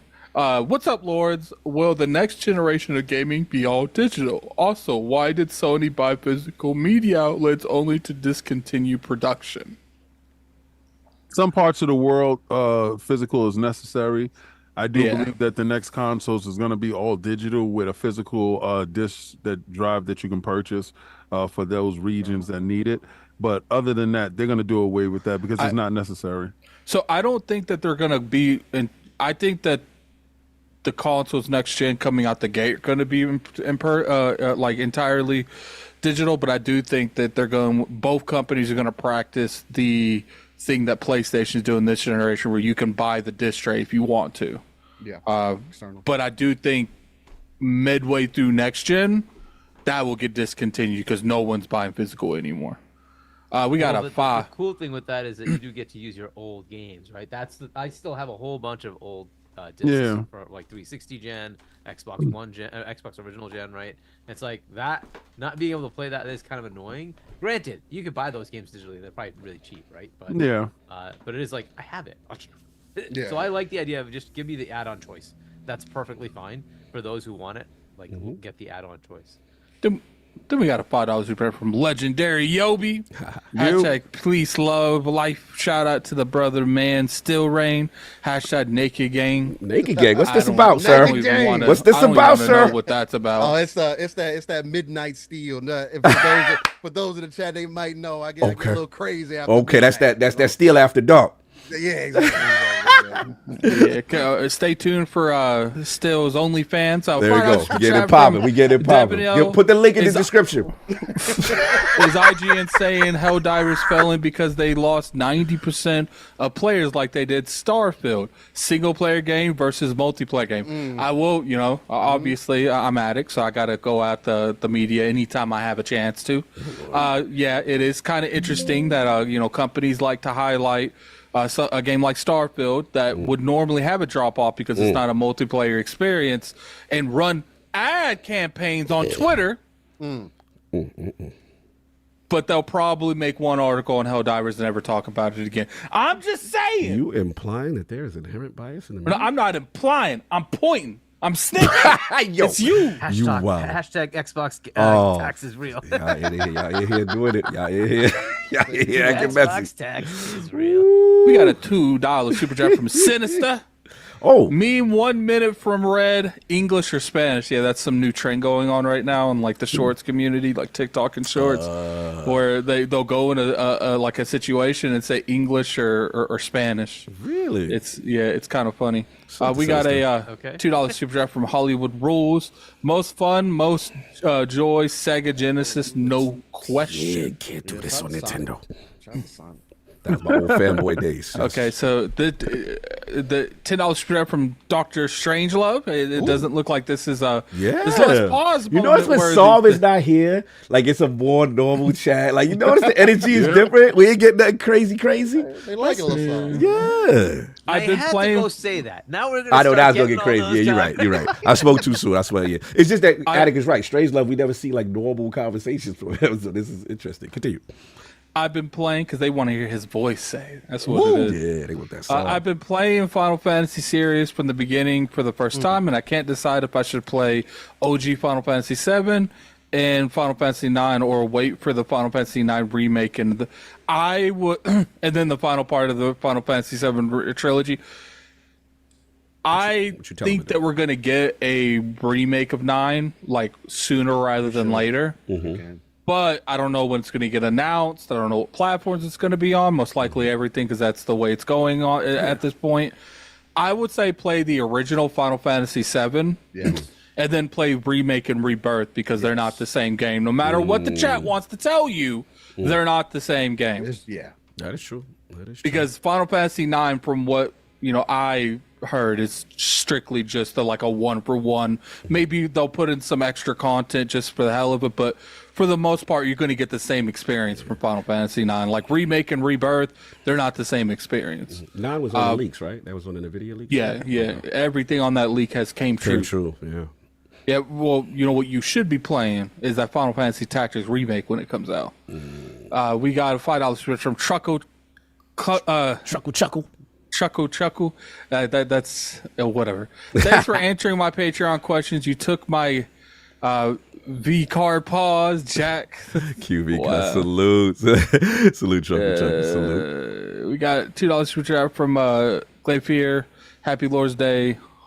Hope all is well with you guys. I appreciate it. Then we have a $5 super chat from Legendary Yobi. Please bring back Still for a future episode for the proper lordly introductions. The legends deserve the magical gold carpet with Cog's crispy. Yeah, we're going to do it. We're introduction. going to do it for sure. We got to do it. He actually doing me a solid. This was a last minute ad, and he came through, so we got to give him the official rollout the right way. You know how that go. Much love. No doubt. What else we got? We good?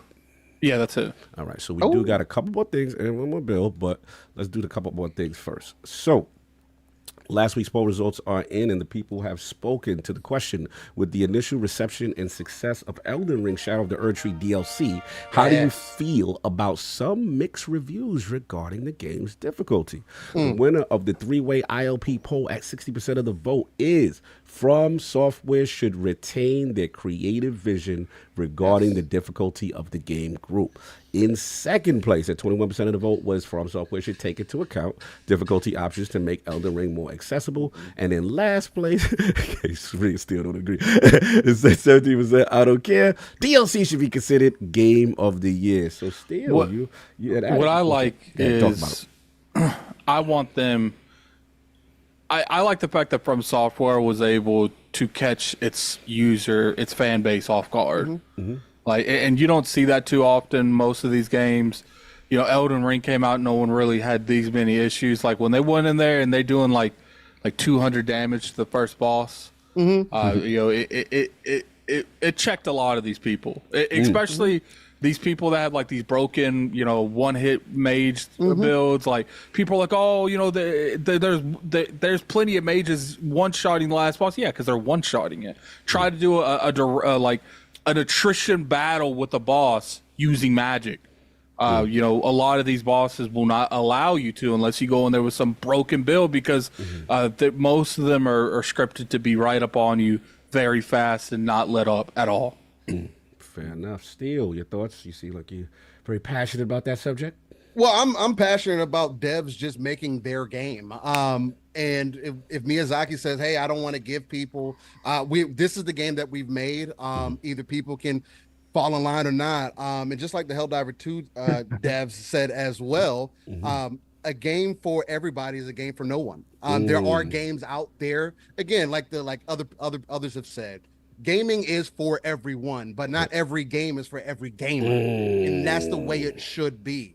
I don't need RTSs to all of a sudden become action games. I don't need turn-based strategy games to all become action games. I would prefer some of them too, because of my love for those games. But do you think that some of that's speaking from a position of entitlement, like people feel like they should be able to play every game, doesn't matter? That's exactly what it is.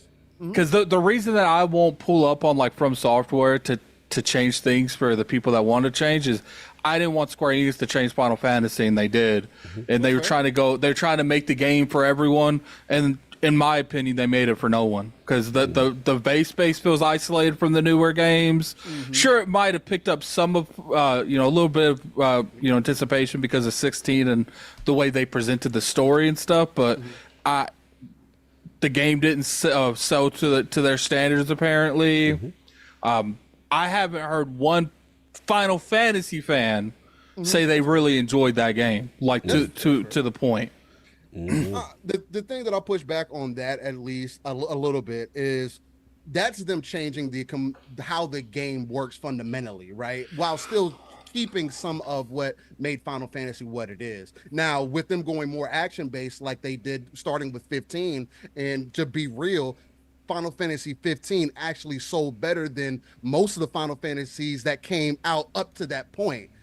So as much as the hardcore Final Fantasy fans, and again, I can't speak from that perspective. Yes, I come from Final Fantasy back in the day on PlayStation 1 with the quadruple discs and all that, and that was super dope.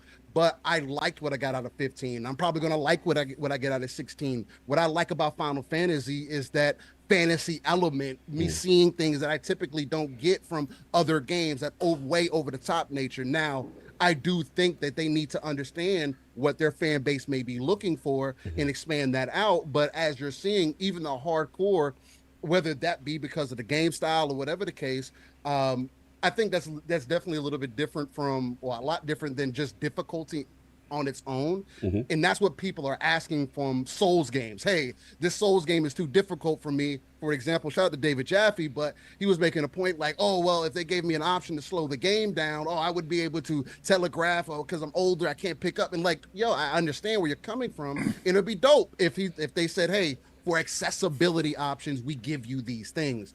But that's not what that game is for. The game is meant to teach you a lesson. I love the essence of what games used to be, learning the game. We've gotten away from that. People just get into games and they press one button.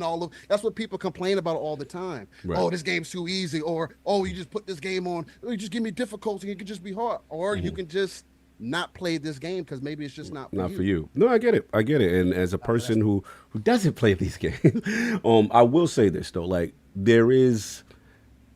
as a gamer, there's a joy in the sense of conquering your greatest challenge.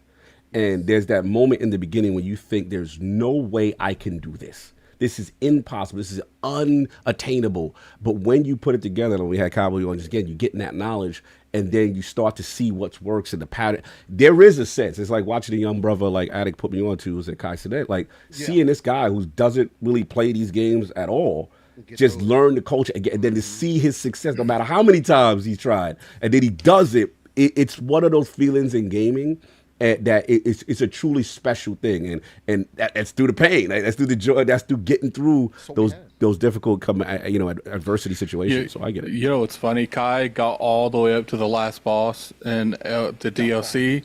And he hit such a wall, he was stuck there for like 40 hours. Yeah. Because he wanted to beat it in 100 hours, and he beat it in 99. That's real. That's real. All right, and we got one last bill to pay before the final topic. So I'm going to need y'all to mute your mics right quick while we do this thing here with PrizePicks. What is PrizePicks? PrizePicks is America's #1 fantasy sports app with more than 5 million active members. It is the most fun, exciting way to get on the action while you watch your favorite sports and players. You can now win up to 100 times your cash on PrizePicks with as little as 4 correct picks. The months of June and July are huge for sports, and it's also on PrizePicks. Cash in on Major League Baseball, the Summer Olympics, and women's basketball heating up with stars like Caitlin Clark and Angel Reese looking to make names for themselves. You could win up to 100 times your cash just watching them ball out. For my gaming lords, PrizePicks offers exciting action with several titles across the esports landscape, including Apex Legends, Valorant, League of Legends, Counter-Strike, and of course, Xbox's own Call of Duty. PrizePicks offers all maps for every match and key stats like kills, headshots, first bloods, and many more. Testing my skills on PrizePicks this season is the most exciting way to play daily fantasy esports. If you have the skills, you can turn $10 into $1,000 with just a few taps. This MLB season, the star players mean more on PrizePicks, from lowering select player stat projections on Tuesday to help your lineups hit, or getting your entry fees back if you have a losing lineup on Fridays. This week on PrizePicks app, I've been having a lot of fun running with New York Mets' finest subway sweeping New York Mets and the polar bear, fix your face king, Pete Alonso for more than 6.0 hit a fantasy score average that includes home runs, singles, walks, and all major hitting statistics. Also on the PrizePicks app for Call of Duty Esports, I've selected my man Scrap for more than 26 map 1 kills, and I'm also taking the breakout rookie Lens for more than 22 map 3 kills. So my fantasy sports and esports lords, what are you waiting for? Download the PrizePicks app today and use code IronLords for a first deposit match for up to $100. Again, download the PrizePicks app today and use code IronLords for a first deposit match for up to $100. PrizePicks. Pick more, pick less. It's that easy. You can unmute your mic, King. I just wanted you to stew in that when I picked on PrizePicks and we had to sweep them Yankees up out of here. How you feeling? I'm feeling fantastic. The fact that I'm not a Yankee fan until they make the playoffs and we in the playoffs. Okay, I don't do that regular season, 192 games. Nah, you gonna belittle us? You gonna belittle us now? No, have fun doing what y'all do. We matter when it get hot. I knew it was Right? Y'all are what front runners? Front runners? Runners. Like okay. y'all hot and early on when the pitches their arms aren't loose yet. Y'all are hitting great home runs. Y'all don't never notice that about the Mets. The Mets always nice when it don't matter. Why you gotta bring up the facts though? Why you gotta bring up the facts? This is my moment. We swept y'all. Listen, you got to take off the whatchamacallit. I'm take it off. Right now because I don't want the sponsors to hear me. You know, and shout out to the Mets. Shout out to PrizePicks though. Hey, yo, Mets, keep doing your thing. If y'all want to sponsor us, God bless. You know what I'm saying? But you know, when it gets time to the playoffs, you know what y'all do. Look, we got OMG. Oh, don't do that. Don't do. We got my man OMG. Yo, we ain't doing that. But I just please accompany your every time you go to ILP. Just make sure you bring a broom with you every time you show up. I just want you to bring a broom. Fuck no. You messy. You coming for Hargeet? That's Boston. You coming for him. Yeah, you coming for that's a sore spot. Who's the other dude that let the ball go between his legs? You're ridiculous. Y'all all look the same to me. God bless. I think it was Luis Castillo with the pop up when y'all beat him. Luis, how you doing, Luis? What's up? Anyway, moving on. Shout out to PrizePicks. You already know what it is. And this is the final topic, y'all. We're breezing through kind of nice today. What is this? Here we go. We got, all right, so let's set this up. This is a shout out to, I saw this with Brad Sams. And this was an interview YouTube channel. I think it was, actually, no, excuse me, Top Gear YouTube channel. It's the car, aficionado kind of site. And they were interviewing the CEO of, I'm going to butcher this name, Rimac? I don't know how to pronounce it. But who makes like the top end electric vehicles. And it was kind of like this Uber taxi of the future. Kind of like it's Vern. I'm sorry. So someone jumped in. I didn't hear you. Sorry. No, sorry. Okay. Yeah. So it looks pretty slick. And during this car aficionado website, future Uber/taxi design thing, there was an observation. There was a Xbox dashboard in this car. So the internets was going a little crazy. So I don't know if you got a chance to see it. If y'all did, what do we think? We know we're in a post-Amazon Fire Stick world, but What are we thinking? Let's start with Huggy. I'm actually curious. Like, you know, what I do haven't you even think? seen this. So what exactly did they show? I'm gonna send you the standard link, sir. Xbox dashboard inside a computer. It was it was the completely console of a car. different. It kind of gave me a like a 360 Blades kind of energy. But I'm gonna send y'all a link. Give me 1 second. Yeah, it was. If you look at Brad Sims, he's got the latest joint, and I'll get I you. can talk about it. All right, okay, you jump in. Well, All I right, get so I did get the video link to the about guys it this week, right? Yeah. And shout out to Brad for doing it. So it's an autonomous car that they have, and in these autonomous cars, what they do is they have a larger dashboard for you to be entertained. Xbox dashboard so just you could showed up. watch Is this thing movies, you headed could to- play video games, you could do a whole bunch of different things that are available. What's that sound like? Sound like static. Anyway, as long as it ain't me, I don't give a damn. Nah, you good. So he noticed that in the corner it was HBO Max, He and had it was flashbacks with this. Yeah, he thought it was his joint. No, He's like, "Oh, no." I, it's not mine. It's yours. Yeah. Yeah. So I'm glad it's not mine. So I'm comfortable with my audio, so I'm not tripping. all right, good. Anyway, Continue. I am? Yes, you're messy. So you can see like the HBO Max tab, but when he hit the Xbox tab, it went into a whole. It looked like a handheld tab. All right, so this is the speculation for everybody. Everybody's thinking it's the handheld tab that they're going to use this dashboard for other things, and it did look Someone's at my efficient. door, guys. All right, Okay, no I doubt. got do you there. It did look efficient. It did look functional. It did look more long than we thought, right? So it didn't look like a mock-up. Hargeet and Steel, I just sent it to y'all individually with the timestamp so you can check it out. So it didn't look like a mock-up. So, but it did look like something that was functional. Right, And then so if the you- little if- cursor. Right, but if you looked at it, mostly it said continue playing Halo. Right? So I'm of the mindset to believe that and you're not gonna have product placement like that just for a mock-up of that quality on this autonomous car.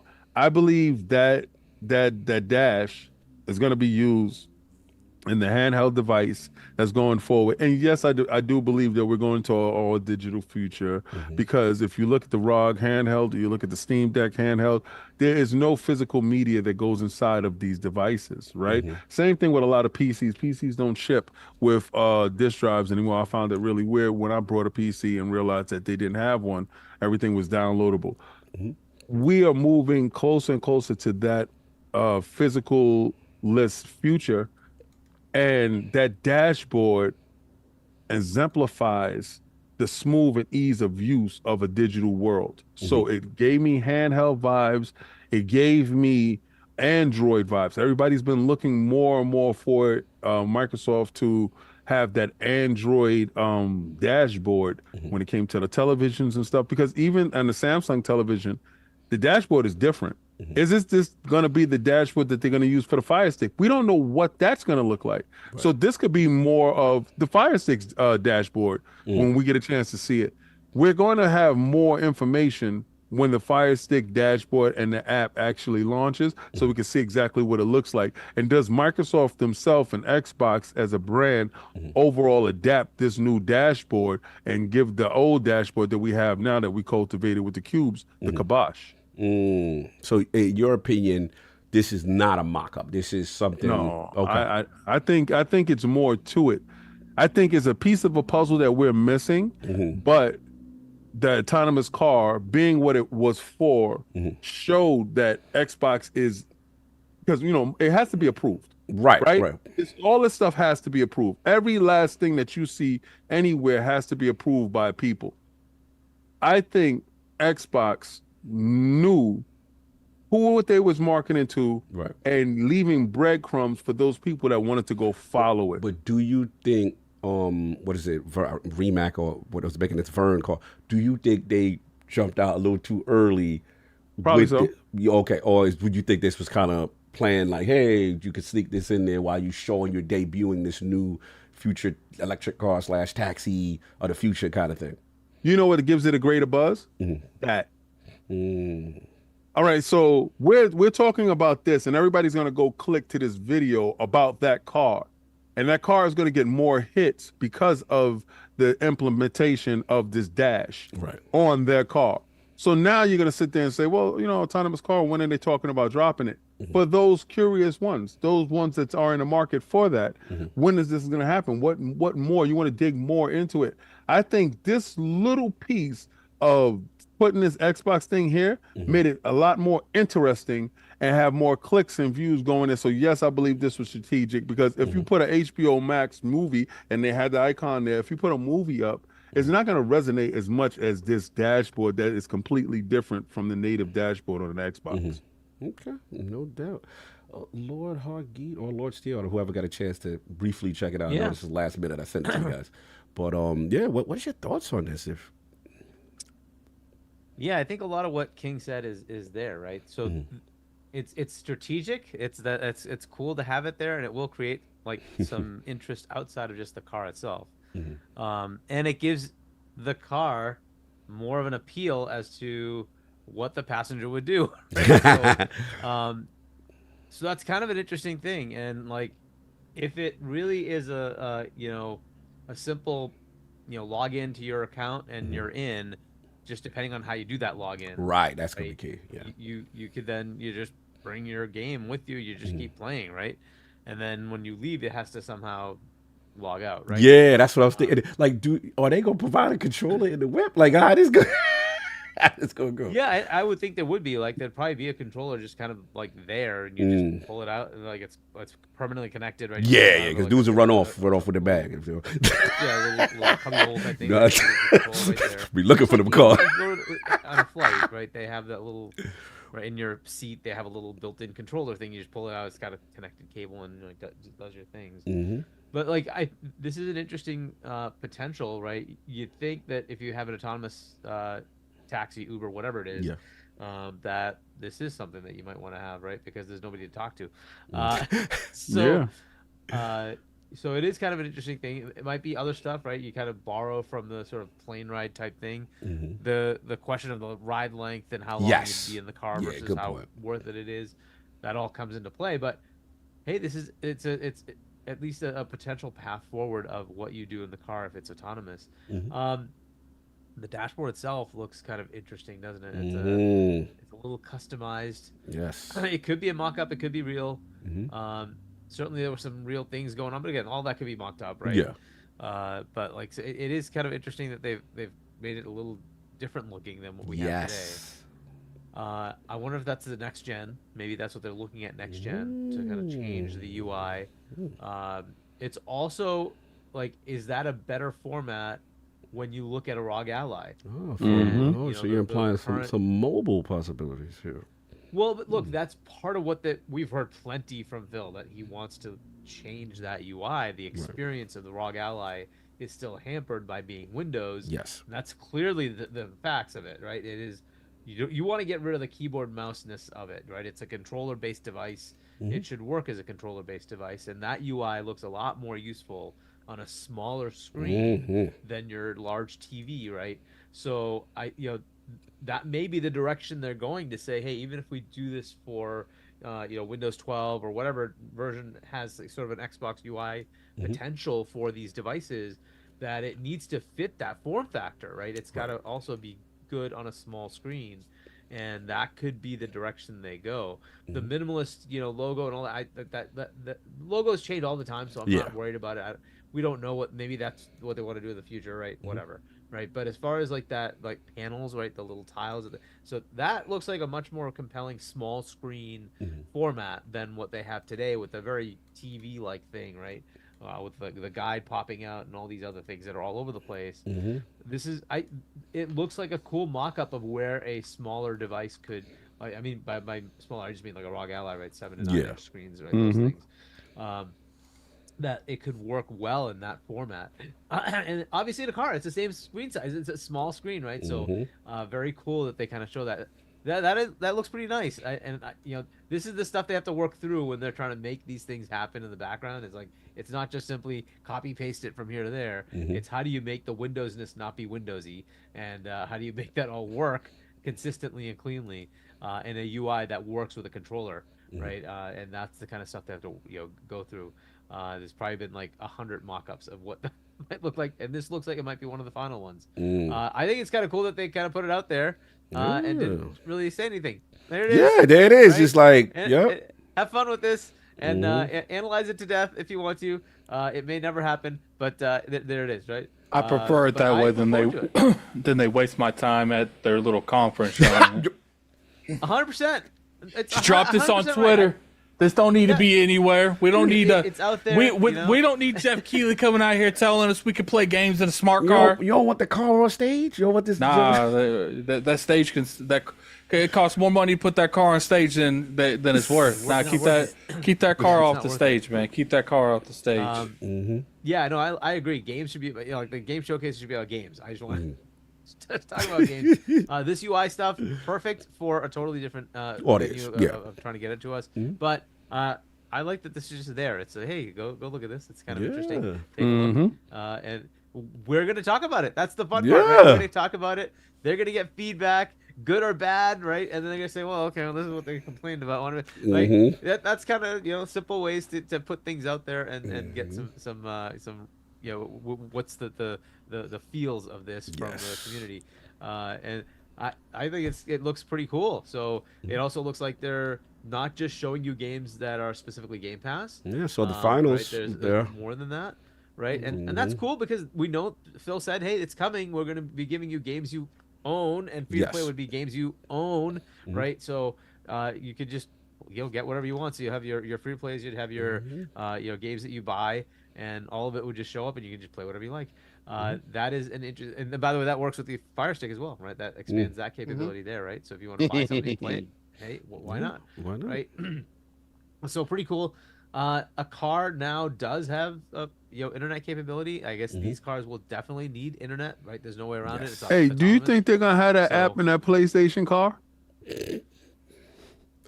You're ridiculous. I'm just saying. Not really, because he's not wrong that should be the thing, right? If PlayStation has it to the point where PSN works, great. Maybe they do, maybe they don't. But I'll say this: when PS5 was coming out and Series X was coming out, I'm a Sony TV dude, and I'm looking for the next TV to upgrade to that has HDMI 2.1, and Sony didn't have it. They didn't have a TV ready to go. I'm like, you've got to be kidding me. You have a console, you knew you were going to release it, you don't have a TV to go with it? I went to LG, because guess what? LG does have a TV ready to go. Yeah. Sony did not. And that's just a sad state of affairs of where they are. So they're not talking to each other, because that should never have happened. If you're launching, that's your best time to get people who are enthusiastic about it to go spend $8,000 on a TV too, right? Because they're the ones who are going to spend the money first, right? So you want to sell that big TV, you should have had something ready to go. You didn't have it ready to go. That's just stupid. That's just really stupid. So to King's point, I don't think they're going to have PSN ready. I think they should take this. If it's available, take it. Use it, right? I think they should do that. But I don't know if they will. They may have too much pride and say, no, we have to have PlayStation first. Well, good luck. Well, we doing a battle of the animals? Come here, Bella. Come here, Bella. So you're trying to act like it's battle of the animals? Battle of the animals? Hold on. Get it, Adam. Get him out. Wait a second. Come on, come on. What is going on? Battle of the expensive animals. The expensive, you're ridiculous. Come here, Frenchie. Brad jumped on my lap, and I guess it was. It was war. That's right. It was war. It's war here. It's war. Ah, war. You're ridiculous. Right, anyway, yeah, I mean, cool stuff, man. This is cool stuff. I like it. No doubt. Attic, you got a chance to see that? I'm sorry. One last thing I was gonna say. This could show up in an airplane. Yes. Personal screen. That's what I'm talking about. They do that. They get down with JetBlue. It's over. Let's go. Right, they give everybody internet, right? In JetBlue, right? You just get internet as part of your that's ticket, that. right? I love JetBlue. There you go. Let's go. Interesting.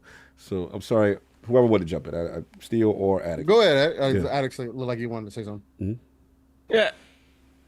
Again, it's an amazing concept.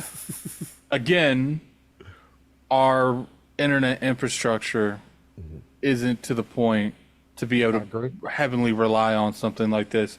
And I don't really think we're like anywhere close to doing it.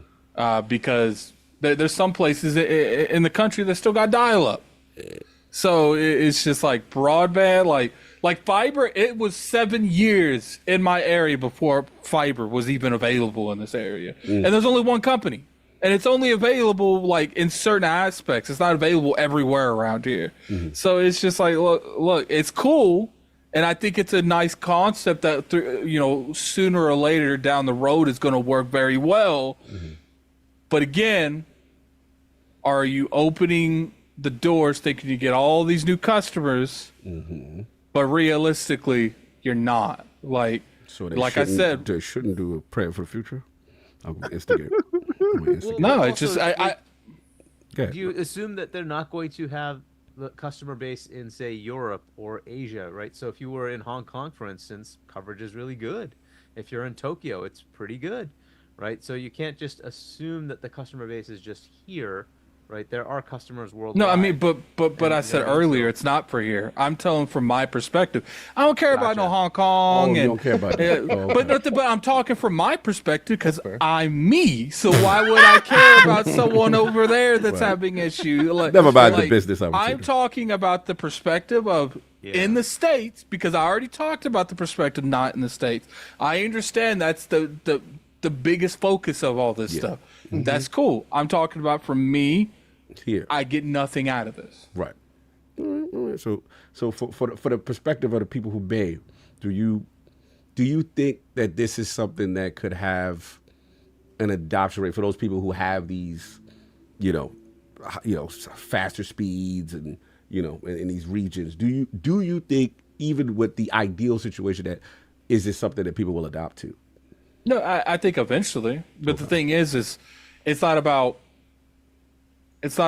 if you know the industry is going this way. It's how you imply it. It's how you execute it. Xbox during the Xbox One generation knew we were going mainly all digital, and they try to force that us way sooner than they should have. And what happened? It's not about if you know something's going the right way. That's one thing, but another thing is the consumers actually accepting it. Yeah, that's a good point. No, that's a good point. Lord Steele. Yeah. Where we at, man? I think the importance of this, when I first saw it, I thought more so on the cloud, tablet, extra other device kind of option side of it versus it just being in the car. It being in the car was interesting for sure, but it made me think about what they're working on in the background for other devices to give people that option, right? To make it as easily accessible as possible. And Hargeet essentially nailed down on those points when you think about how to make it easier for people on tablets to use, easier for people who use Steam Decks, etc., to use. That is the format, going back to that blade style, like y'all mentioned, is the easiest to get people to see, hey, this is this tab, this is this tab. You swipe a couple times, like, okay, you press this button, it gets you to wherever you need to go, and everything is super big, easy to understand. You know exactly what you're getting into, especially if you're trying to get the younger audience in, right? Because that's the other separation that we've continued to see is the younger audience isn't necessarily, sure, my daughters they know how to use an Xbox. It took them some time, but they're used to using their tablets. And if there was some form of an app or whatever the case through Xbox, as an example, to make that pop up on their tablet as easy as possible, make it efficient to play whatever game that they're looking for, I think that's definitely the overall goal. And that lets me know that they're actively working on things in the background, right?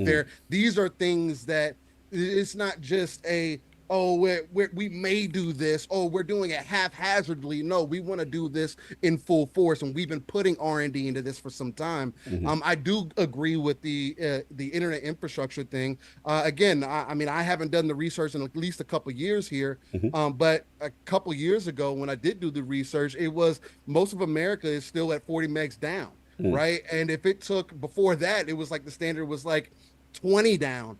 So if you want people to end up getting on this train, to have more accessibility, to have more options to play, or just to experience their form of entertainment wherever that they go, and it's extremely seamless. I know you guys brought a point of, what if you get out of the car and you got to sign out?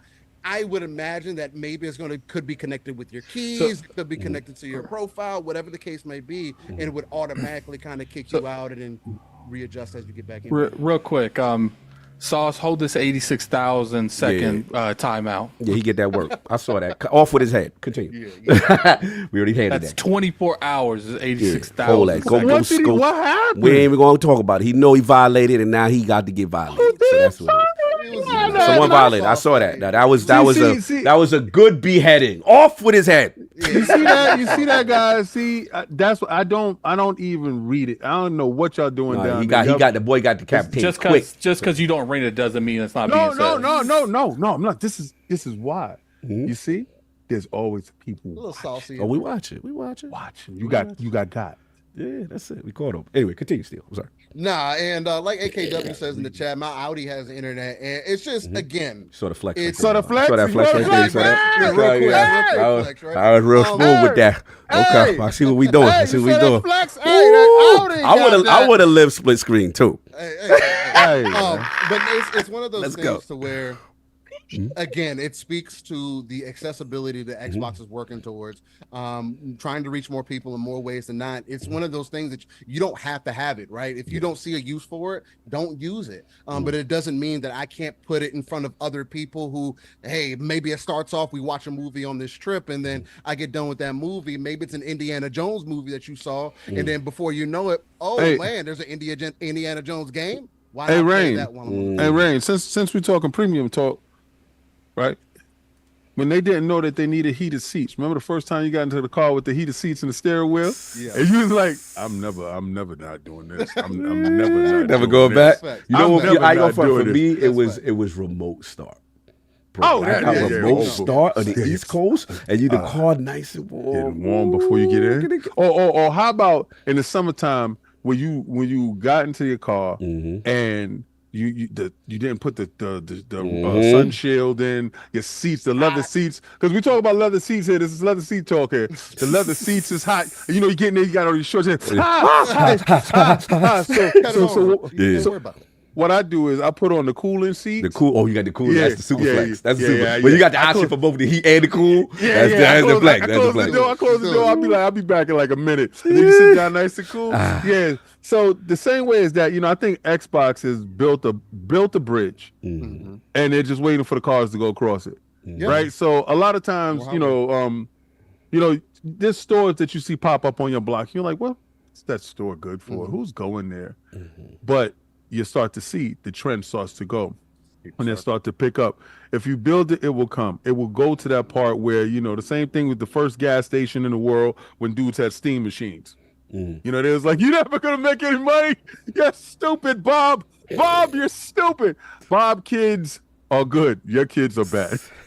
So Xbox is Bob. And if you want to be like Bob too, you make sure you go get a Fire Stick, and you too could be like Bob. Ridiculous. Continue still. You good?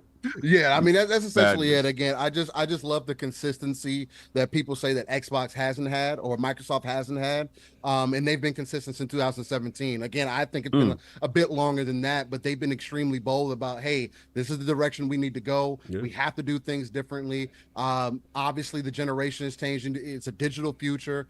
We have to think about things differently. And what makes this so iconic is nobody knows what the future truly holds. True. Ever since the PlayStation 2, you could kind of look forward and kind of see, PlayStation 1 and Xbox did that. You had the GameCube, you had Dreamcast, you had, they kind of did this, and then they move forward, and you got the hard drives, you got the network, you got the LAN in there, and then you could kind of see how things are going. Now, with everything being so ubiquitous, it's kind of, how do you move forward? And it just seems to be accessibility. So it's dope if it does end up being a good option. They continue to iterate on it.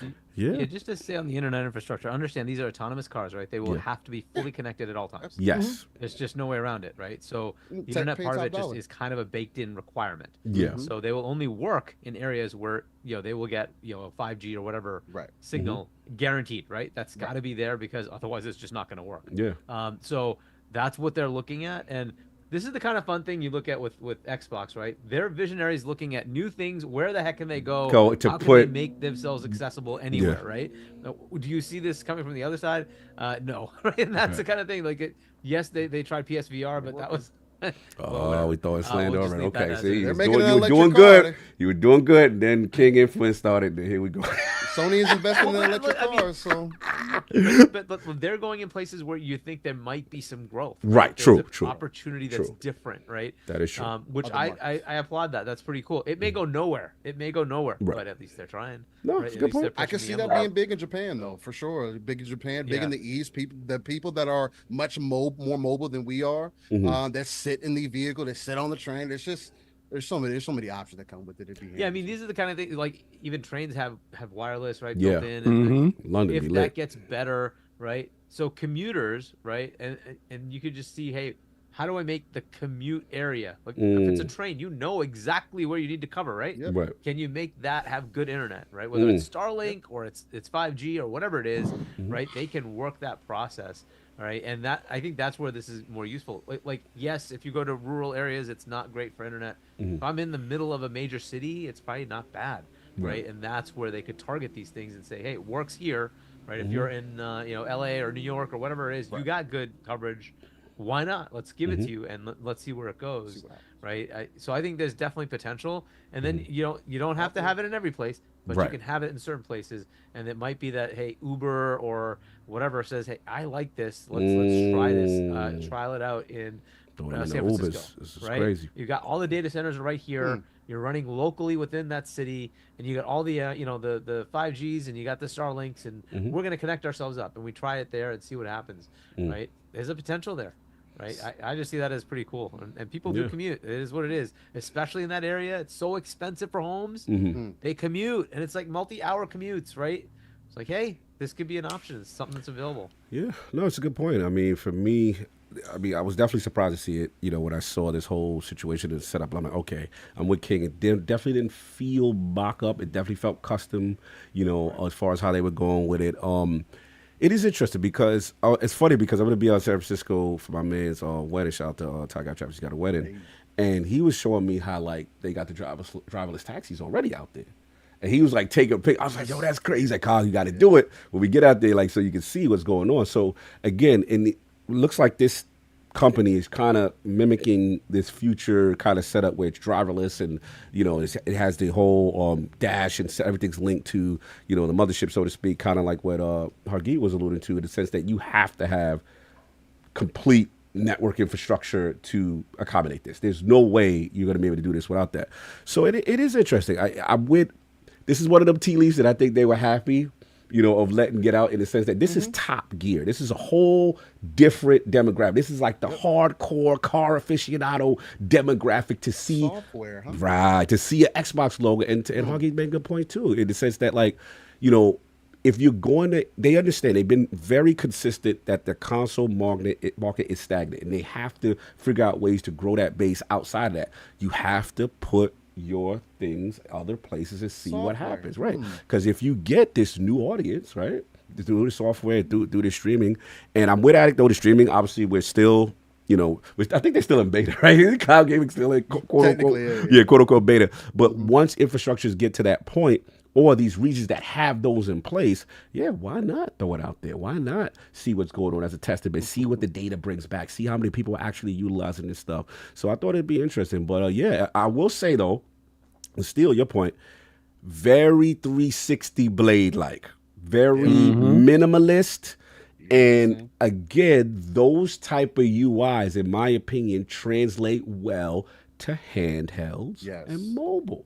And it seems that they keep hinting, right, that it would be nice if we did a handheld, it'd be this way. And so to me, I'm starting to see this ubiquitous future where this different kind of UI is now the universal thing that is across multiple devices, multiple mediums. And I think that's kind of, the future that they're kind of planning for. So very interesting. These little tea leaves we keep getting now. We get fire sticks and we getting all this stuff. Shout out to 3-Bit. He said, Brother Steel in the building, salute. And man, look, I'm a techie. This type of stuff excites me. You know what I'm saying? Just to see where the industry is going, to see how they're thinking. And again, putting their devices in where people who would never buy a console in a traditional format in these different areas and pockets. And let's see what happens. But Xbox in the whip, y'all. I'm doing that.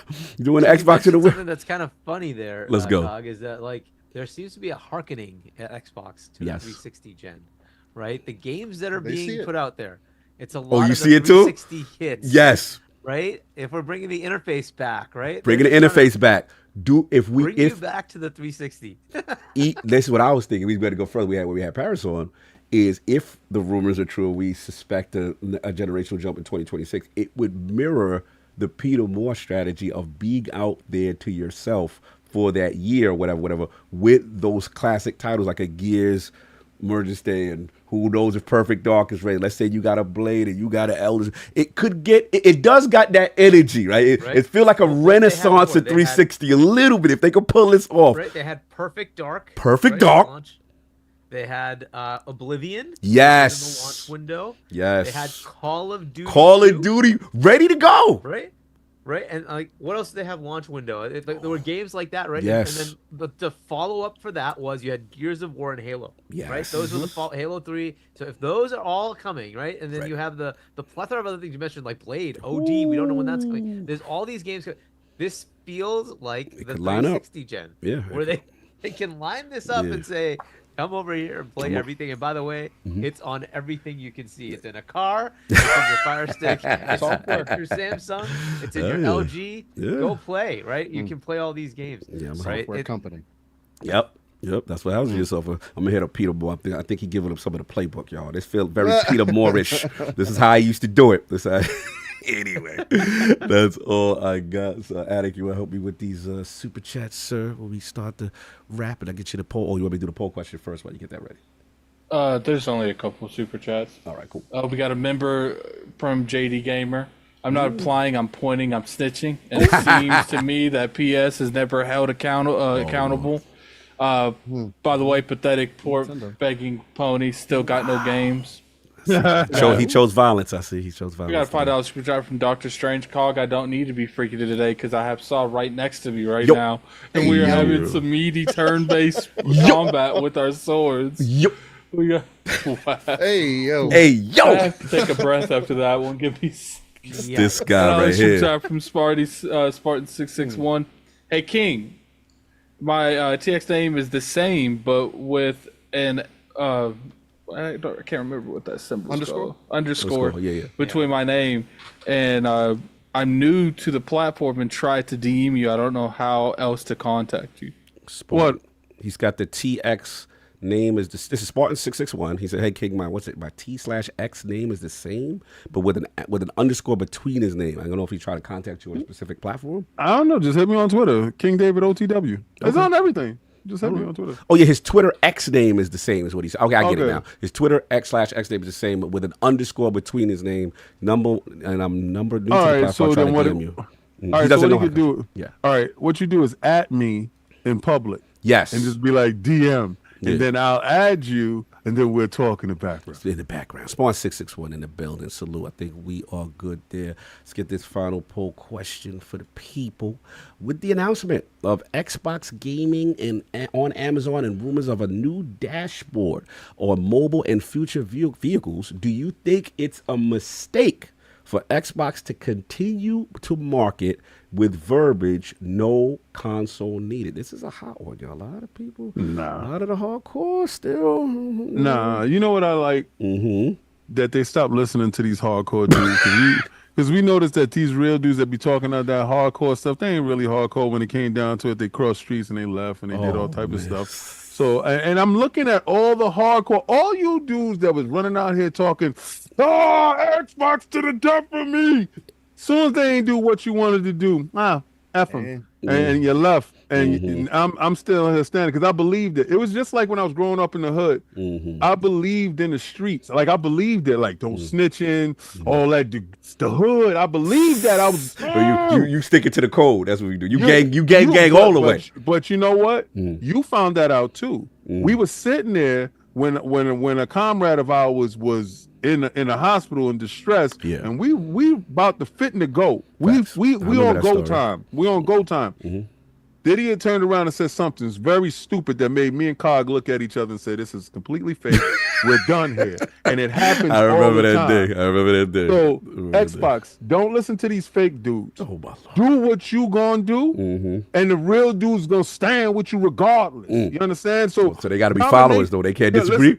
No, you can disagree with all you want. Sheep. Exactly. Listen, They can't be. Yeah, they got. Don't listen to them dudes. Those dudes. You know what it is. You know what it is. And this is. I'm gonna give you a little life gem real All quick. right, here we go. Here we go. Before the poll. Nobody doing better than you is ever gonna discourage you. There's always people that's not doing as good as you that's always going to discourage you. So you never listen to somebody that's not in your position. Don't ever listen to them. All right? So listen to those dudes that are doing better than you because that's where you want to be. They're never going to discourage you because they want you to continue to do the same stuff that these Nifnar dudes are doing because they know that you're going to lose that way. But when you switched it up, you was like, yo, that's my man Amazon. Huh? My man Amazon? What do you mean you're putting it in Fire Sticks? What do you mean it's in autonomous cars? What do you mean? That's not how we sell consoles. That's what's crazy. That's what's crazy about that because you're expecting a software company to want to quadruple down on hardware. The hardware is an option. They're always going to go back to software because that is who they are. Why wouldn't you should expect for the competition, Nintendo or PlayStation, to quadruple down on hardware, but that's not what we're seeing. Why was the PlayStation Portal not a PSP2? It's a hardware company. But you want more expect more. I don't know. That's just me. I mean, I get it. Let me play devil's advocate. So, what about for the people that say, okay, if they adopt this strategy, right? Let me do the poll, then we finish this. All right, because we went off. We got off. You got a poll that's out here that's controversial. Yeah, I did this purposely. This is controversial. So again, with the announcement of Xbox Gaming on Amazon, rumors of a new dashboard on mobile and future vehicles, do you think it's a mistake for Xbox to continue to market with verbiage "no console needed"? The choices are A, yes. Xbox continues to devalue and self-sabotage its console sales. That is what a lot of the streets are saying. B, no, this is kind of what you guys say. Console market is finite. Xbox needs to continue to grow and expand to bigger markets, which seems to be the consensus of most of the panel. And C, I don't care. When can I get Xbox in the whip, though? That's what they want to know. That's what the real question is. That's what it is. So now, let us continue. The poll will be up later. So now, back to what I said. So the pushback I was going to say is, yeah, some people are like, yo, why are you wondering why you're 35% down last fiscal quarter?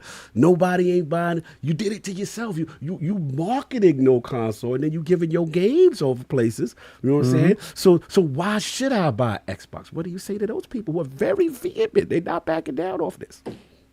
Anybody can jump in. But didn't everybody have that problem? Even Nintendo is very much lower than last year, and PlayStation was they were all in the same range, right? So, but that was just an expectation, right? There was an expectation it was going to go down, and it did go down. So I don't know that that's specific to Xbox. Okay. Look, Xbox just had a stellar showcase. Yes. Of tons of stuff coming out. And what was the answer from the other two? Well, Nintendo had a pretty good showcase. Yes. But they have a lot more in the works. We know that. Why? Because they have a new console coming next year. Right. Right. So they're going to have an even more impressive one that's going to have all the new stuff that's going to be next gen. Right. So we got a teaser, and it was still pretty good. Yes. And what is PlayStation giving you? Concord? Oh, damn. Which, okay, I don't know. So far, the people who are playing it, because it's available in preview, they weren't happy about it. And then you have Astro, which normally is a hardware launch thing, and they're announcing it without the hardware. Does that mean PS5 Pro has been canceled? I don't know. I don't know what the heck's going on. Expectations should still come. What is the thing that drives you to PlayStation right now? You play third-party games? That's really it, isn't it? They don't really have much else to give you right now. Their roadmap hasn't shown you the next 2 years. Here's what you're gonna play. They haven't shown you anything. Top half was kind of strong. Hawkeye, the top half. Come on, Final Fantasy remake but all of it was Hell third Divers. party. No, I get you. Talk about from a first party perspective. I get you. That. Right. So, because look, I expect those games to be available everywhere, and plus they're gonna be on PC. Right. So if at some point you're gonna say, all right, what is it that drives me to a PlayStation? Right. I don't know what it is. Right. Because if I'm a casual PlayStation fan, I don't know what the heck is going on there. If I'm a diehard PlayStation fan, cool. Then all those games are coming. All these third-party games are coming. That's awesome, right? Right. But if you're a multi-platform person, where's the enthusiasm? On Xbox, and then Nintendo's showing up. Right. It ain't on PlayStation. Okay, that's kind of their problem. So, Very so spicy. the idea that the console is the market, it isn't, because profit-wise, Xbox is killing it. Nintendo's been killing it. The profits, the issue is them telling us their profits aren't enough at PlayStation. Right? They've been in decline. That's their statement, not mine. That's their statement. Okay, I see what you're So doing. if they're having issues with that, what do? You find a way to get more customers. How do you do that? Well, either you sell more of the same thing, but that isn't working. Okay, then you got to go elsewhere, just like what Phil was saying. So what are they doing? They're putting their game on Nintendo Switch. That's what's going to happen, right? You're going to do that, and so they're going to have to go multi-plat. They are, a consumer electronics company. I fully understand that, and it's going to be harder for them to do that. Now, did anybody watch the Vision thing that they had? I did not. Please tell me. Okay, so the entire Vision thing was about this thing called Condo. It's about emotion, and it was all about their IPs. They didn't mention anything about TV, about their Blu-rays, about their console, none of it. It was not about hardware. It was about their IPs and how they can create emotion with their IPs. The only hardware they talked about is the cameras they use to film movies. That's what they talked about. Okay, so their future vision does not say anything crazy about the console market. It talks about how they can leverage their IPs across multiple venues, whether it's movies, TV, whatever. Kind of like the old Jim Ryan about. vision is what that sounded like. Where he was like their titles they feel should be blockbuster, should be bigger than what they are, kind of thing. That's what they're talking about. And that's the Sony vision, right? So they're not talking about how we're going to sell you more TVs. That wasn't in their vision. They're not talking about how they're going to sell you more consoles. That wasn't in their vision. I'm sure it's in their financials that they want to keep selling you stuff, but that wasn't what they were talking about. They're talking about how we're going to get your movies, your games, and all that will be everywhere, and that's what we're trying to. That was their message in their entire vision statement. It's like, okay, well, if that's where you're going, I'm going to take that as you want to have an expanded audience for your IPs. What does that mean? Moving the IPs out. I see where you're going. I see where you're going. Okay. Right? And so that's kind of where. So I think the idea of no console required is a necessary message if you're going to say, I don't need you to buy an Xbox to play Xbox games when they're streamed to your car, when they're streamed to your Fire Stick. We don't need you to have an Xbox in the house, because the alternative is the PlayStation model, where you can buy a Portal, but you need a PlayStation to play it. Right. You can buy a PSVR, but you need a PlayStation to play it. So you got a double whammy instead of a single, hey, I just go and get my Fire Stick. Cool, I buy a controller. I'm good to go. Oh, that's pretty nice. So that you have to say fix that. your face, bro. You console. can't He's ascended. Let the ascended one talk. Y'all like you smiling like that, bro. Every time I keep talking. I'm just saying, we talking a different language. These dudes need to catch up, man. Exactly. All right. Exactly. And look, you look at our generation, we're stuck on the console because we believe that's where we we were come there at the from. beginning, right? Yeah, we there. love that. Next gen doesn't give a damn, right? The new Oh, you talking about the kids new coming kids? along, Yeah, they're yeah, like, that's what you said. Where do I play? Most of them are like, hey, I get a tablet from my parents. Cool, I get to play here. I'm just gonna play on tablet. They don't care. None of that matters. So it's the to them, old school. It's us. right? We hold on. We hold on too much. Yes, I gotta let it go. I Fair gotta to get say, my we are emotionality holding on. out of this. Is that's what you said? Yes, I'm too it's emotional. us. And if you look at the future path, it's mobile and PC. Those are the two paths, and they're giving you both of it. They're saying, hey, we're going to be on PC.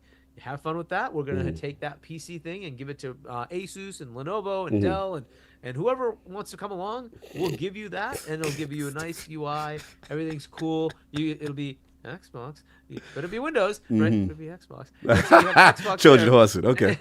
I see what we're doing. But it is what it is. It is what it is. They're not No, gonna go PlayStation, right? It's going to be Xbox because that's what they are. We'll And finish. then the other side is Yes. they're going to go mobile, and that mobile could be like your TV, it could be your car, it could be whatever it is, and it's going to have the app. It's just right there. You hit the Xbox logo, and there you are. You have access to everything.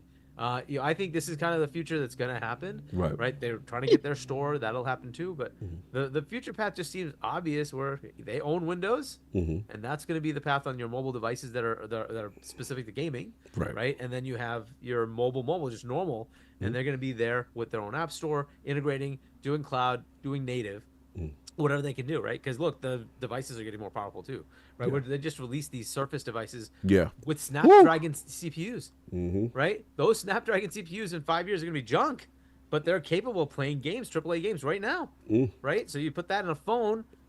You're telling me you wouldn't have a phone that's capable of running all these AAA games? Yeah, they will. They will be able to do it. It's a lot So of you have future native talking. capability on phone, native on portable devices, native on a car. I mean, that could happen too. The processor that's running that car dashboard could run a game natively, and you're just sending cloud data for your like, I'm moving here, and in Call of Duty I shot that guy. That the same stuff we do today, right? So like, this could all change within 5 to 10 years, 15, 20 years. We don't know where things are going. Yeah, we don't know where it's going to go. But That's a fact.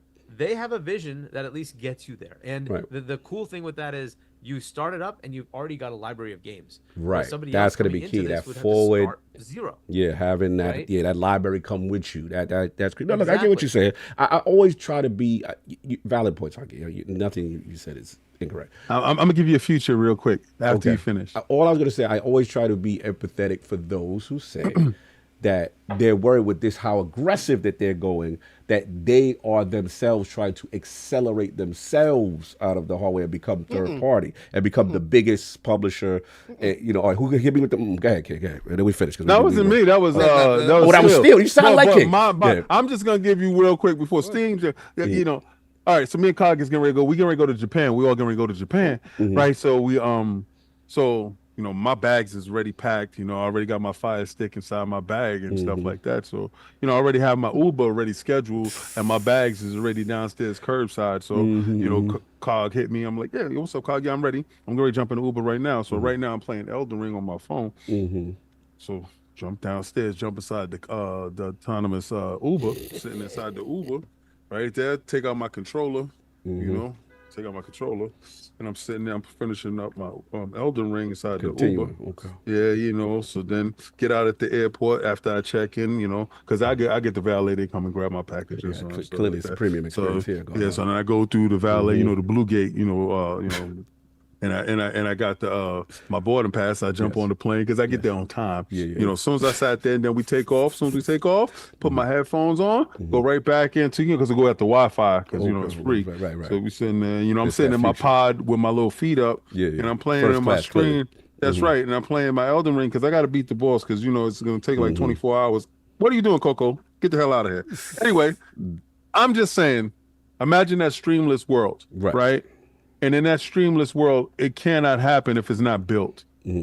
We can't be upset that they're building that world for us. And we have always complained that Xbox has always been ahead of the curve. But all the benefits that they have brought forth for us ahead of time, when they was telling you that you needed a hard drive, when they told you that you needed Ethernet, when they told you you had to be at 720, when they was pushing HD, they was pushing all these things forward. We gave Peter more his flowers. We definitely when they was pushing Xbox Live conversations while you playing your games to bring us closer together. 4K with the 1X, right? 4K with the 1X, that stuff is these things that Xbox and Microsoft has continued to push the industry forward when the industry was lagging behind. True. For them to take those steps, that's what $1 trillion company does. The $1 billion company can't make these mistakes going forward, but the $1 trillion company can try. And then when they're in that space, they can occupy that space solo for a bit of time. They did it with the 360. They occupied their space solo for a bit of time. I believe that the next console, they're going to occupy their space solo for a bit of time, for as long as it takes. But right now, people are saying the biggest problem is we're not there structurally for the cloud. Y'all laughed at cloud before. Cloud is not a joke anymore. And now, if they are the only ones in that space or the leaders in that space, this is what the FTC was talking about. They had the foresight to understand that these dudes will occupy the space by themselves. They broke them up before they can get there. I will say that I felt was the strongest argument they had as far as being in the cloud space with that kind of dominant infrastructure. But so, Keith, just one thing to add to your whole thing there, right, was you say, hey, I break up my controller. You have your phone and you're playing on it. Why wouldn't you just have like an auto pair that just shows up? Hey, I see you have that card now on the phone, and it just says you want to connect. Crazy. Wow. Connect, and your phone is the controller. That's It crazy. just becomes a controller, and the screen is now the screen. Right? So Like, that's when you talk about with tech people. Remember I told y'all when I was in Cali and I was sitting down with Hard Geek Shiny and I was sitting down with Keasante. Thank you. Appreciate you, sir. Because you know how big these brains are. And I sat there and I got a chance to watch Keasante and Hard Geek talk and I just shut up. Because when great minds are speaking and the stuff that they were talking about, I was just trying to soak up as much information as possible. These geniuses that are sitting in front of me, they see the world completely different. And hey, man, I'm just a novice living in your world. So I just wanted to let you know I appreciate it. I did a whole video about you. That's what's up. Appreciating you. That's what's up. No doubt. So we all satiated. I'm sorry, Steel, get your balls off. The one thing I was going to add on real quick is the biggest reason I say about to the whole point of Xbox getting out of the hardware space and that being a fear for people. Yes. I think what Xbox is and what Microsoft is doing is alleviating themselves of feeling like it's a necessity to depend on a console hardware or to depend on any hardware, which is going to in turn allow them to be more creative if they want to make their own handhelds in the future, if it's through their partnerships or even if it's their own device. I know King was making the point with it, taking it from the phone and continuing that experience, but what if I don't have to? What if you don't have to do that? What if you could just keep your phone in your pocket and I give you a device like your Steam Deck, like your ROG Allies that you can carry wherever, and it just does what Hard Geek was speaking to, where it seamlessly connects to a screen, and you could just look up all of a sudden and be like, oh, I already got the controller in my hand. I don't have to pull out a controller. Because everything is connected already, kind of similar to what the Switch, what the Wii U and whatnot was doing previously, right? It's just the freedom, I think, was what Microsoft is searching for more than anything, versus where you're seeing the other players say, oh, see, right now we're so worried about whether Switch 2 is truly going to do backwards compatibility. That's not set in stone yet. Now, if they do, they're going to sell 200 million consoles probably, but without that being set in stone, and that's going to be one of their key things. It's only PlayStation, Nintendo that are still relying on that, and PlayStation has already showed you they have achievements on PC now. They want to become more versatile as well. They want to build out their ecosystem. It's going to become an ecosystem war more than anything, and reaching as many people as possible. So. No doubt, and I'll just end it with this, and let's Addis take us out. One Page Jedi said, Cog, the problem is people thinking Xbox is talking to us. They are not. They are talking to our kids. Interesting. Trying to, yeah. Interesting. Addict, get us out of here, man. Any other super chats? Any final thoughts? So we can roll. Super chats? No, we're good on super chats. All right, no doubt. Lord Addict, Wick. Well, actually, let's say bye to the guests first. Again, salute for holding us down. The duo. Let's start with my man Steel Rain making his debut in the realm. Unofficially, we're going to do it right, though. We're going to get it right, though. You say this was last minute, but it came together. I appreciate you taking the time, brother, for working with us the last couple of weeks or two to make this happen. It's long overdue. Where can the fine people find you? What do you have going on, sir? Well, you can find me, Steel Rain. That's Steel Rain That's T is a 7 everywhere. Google's the easiest place to type that information in. But I do frequent the streets of X, otherwise known as Twitter, and the Xbox ecosystem, just because it works so well in tandem between the PC and the console itself. Sounds like a commercial, sir. I'm watching you. A little bit. It sounds like you're very well funded. Also, every Saturday morning, I do host a non-console eccentric platform known as Living Split Screen, covering everything going on within the gaming industry. We pride ourselves in taking that RTS approach, where we pull ourselves out of the world, look at the darker crevices of the map, pull our resources together so we can not only build up our own foundation, but also the foundation for those 2 to 3 billion gamers that Phil and Sarah has been talking about here as of late. And with that being said, Lords, it's always been a pleasure to tune into you guys. You guys remind me so much of my crew when I was coming up, and you guys gave me the representation that I was looking for when I first when I jumped to the space 3 years ago, that I felt was extremely lacking, right? The culture in gaming, I feel is extremely important. You guys represent it well. And it's nothing but love, and I greatly appreciate being on with you guys, man. So Much love, man. Love your energy, bro. You bring it all the time. And I like you be about these games. That's why I like you the most. Oh, like, you be about these games, because we post this stuff, And you was one of the few people. I was like, oh, I got a Naraka Blade Point, brother. Someone that 100%. knew what I was talking about. I was like, I was just so happy. I was like, yeah, see, he don't be just talking. He be actually playing these games. So I really respect that about you. And yes, we going to do it right. The red carpet treatment official. Just be patient because the schedule be crazy sometimes. But we going to make it right, brother. I appreciate you. Send some love to Paul. That's the homie, too. And I love the vibe y'all got. It's split screen. That's just the two. Y'all have guests there? Or See, the thing about y'all making that a here, one-on-one. y'all do Okay. 4, 5 hours, 6 hour. He's like, we ain't doing it. See, no, this is the thing. This is the crazy thing. Let's Me go. and Pong, I don't know. We started off trying to limit ourselves doing 2-hour podcasts and whatnot. Yeah. But since me and Pong, we don't stage anything. We don't talk about anything in the top. background. Like we'll go back and forth in DMs about news and stuff like Yeah. that. But since we can't chop it up during the week, life is always pulling. Oh, so pulling this at the us. time y'all get to build. We really get to on a Saturday morning. I feel it. mean, all our shows are 4 to 5 hours long. Oh, just the two? Oh, already see what it is. Okay, gotcha. And I'm telling, it's when I look across the space, and I'm not talking about, hey, we go down at some point. Yeah. No, it's high octane, live, raw, and uncut. There's a reason why I put that as the motto, especially for myself. Is this isn't something I put on. This is, you see me in person. we see me bout online, this life. You see me, this is what you see is what you get. 10-10. So that's just what we do, man. We love the industry. We love everything that's going on. And overall, gaming is the passion, it's the hobby, and we treat it that way, man. That's what's up. Salute. No doubt. Still Rain in the building. Put the link in the chat. Go check them out. And of course, we got family to the realm, our traveling brethren. You already know my man, Huggy City. Wid, in my opinion, should be the best seller right now out on Amazon right now. Go get that. Go get that. You already know what it is. We got to go emerge. You got to make them emerge. We got to get that emergence. Talk to them. Where can the fine people find you? What you got going on, Hargeet? Yeah, so definitely check out the book if you're interested. It's a sci-fi novel. Check it out. It's links in the chat. shop.johnny.us. It has all the links to all the Amazons and Barnes and Nobles and all that. Are we And still it's able to get that available fly globally, shirt? So check it out. The other thing, If I get it, can I get the it? Iron Lords shirt? I do have merch. If you want to get it, it's at that site as well. And if you want to get a signed copy, that you can buy that over there as well. Yeah, that shirt is clean. I love that shirt. Continue.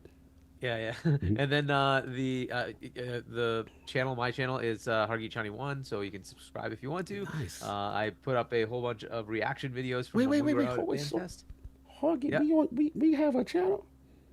Yeah, I've had a channel Oh, forever. I and did not know this. I kind of like stopped using it when I was part of Game On Daily, but now that Game On Daily's like dead, sad. Oh, salute to the homies. But so then I'm just putting stuff on my channel. So youtube.com/HargeetChani1. I see it right now. Boom. Yeah, so subscribe if you want. I put in all the reactions from the pretty much all of the reactions from all the announcements at FanFest. And man, that Gears one, it's Crazy. at like 60,000+ views. Hey. It's crazy. Hey. People loved E-Day. That was the big announcement of the showcases. So man, that thing is blown up on my channel. that's But what's yeah, up. check that out. Subscribe if you want to. Yeah. And then I will be on in a couple of hours at 6 p.m. US Eastern on GameStalk Live with Fonz on Fonz Gaming is the channel. Salute to homie. So check that out. No and, doubt. And then it'll be back to Boom on Double Barrel Gaming on Wednesday, Making the rounds. 7 p.m. US Eastern Time.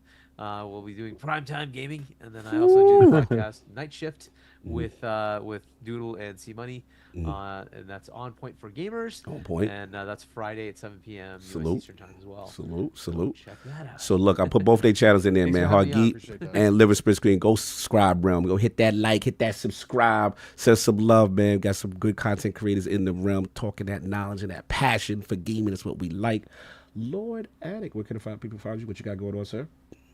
You can find me on Twitter at Lord Addict ILP. You can find me on YouTube at Gaming Addict. I will be posting regularly there again this week.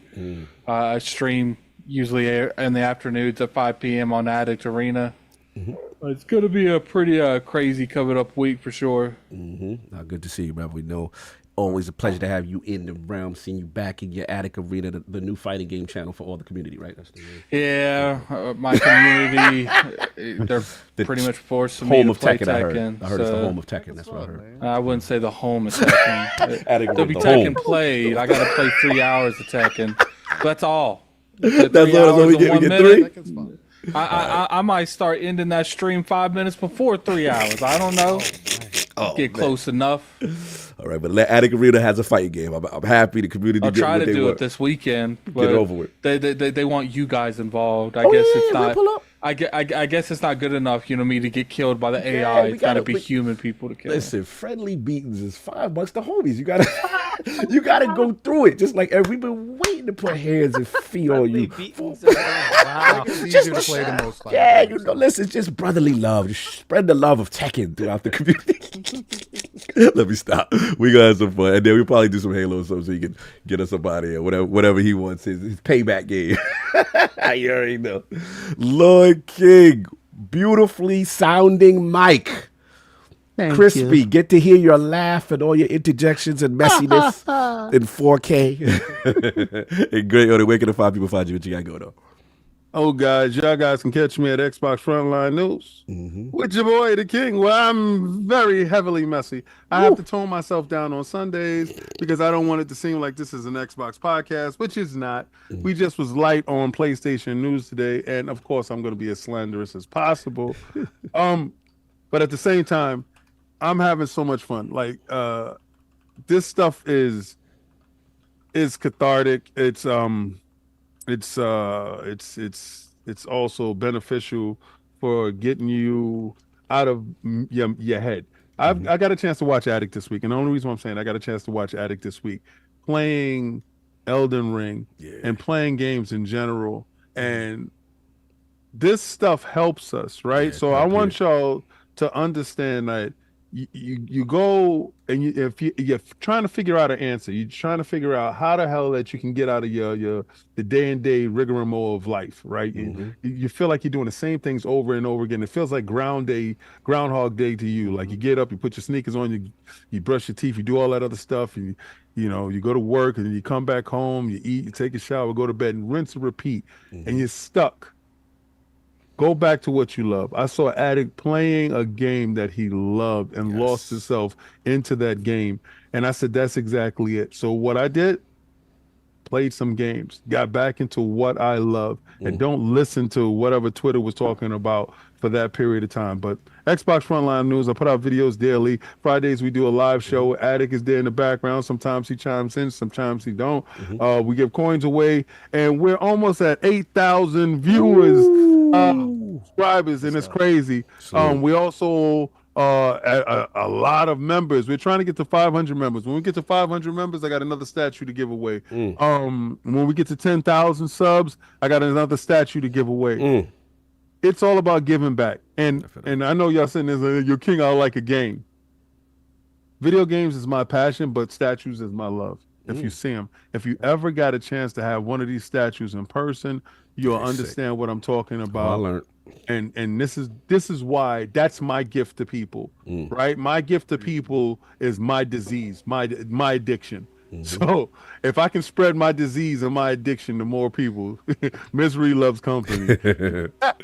And I'm having fun over here. So, but listen, I had so much fun today. Hard Geek Shiny, I love you. I swear to God, I don't think I tell you enough that. And when you was out there, I was like, damn, you know how after the fact, I wasn't able to get you a shirt, and I wanted you to have a shirt.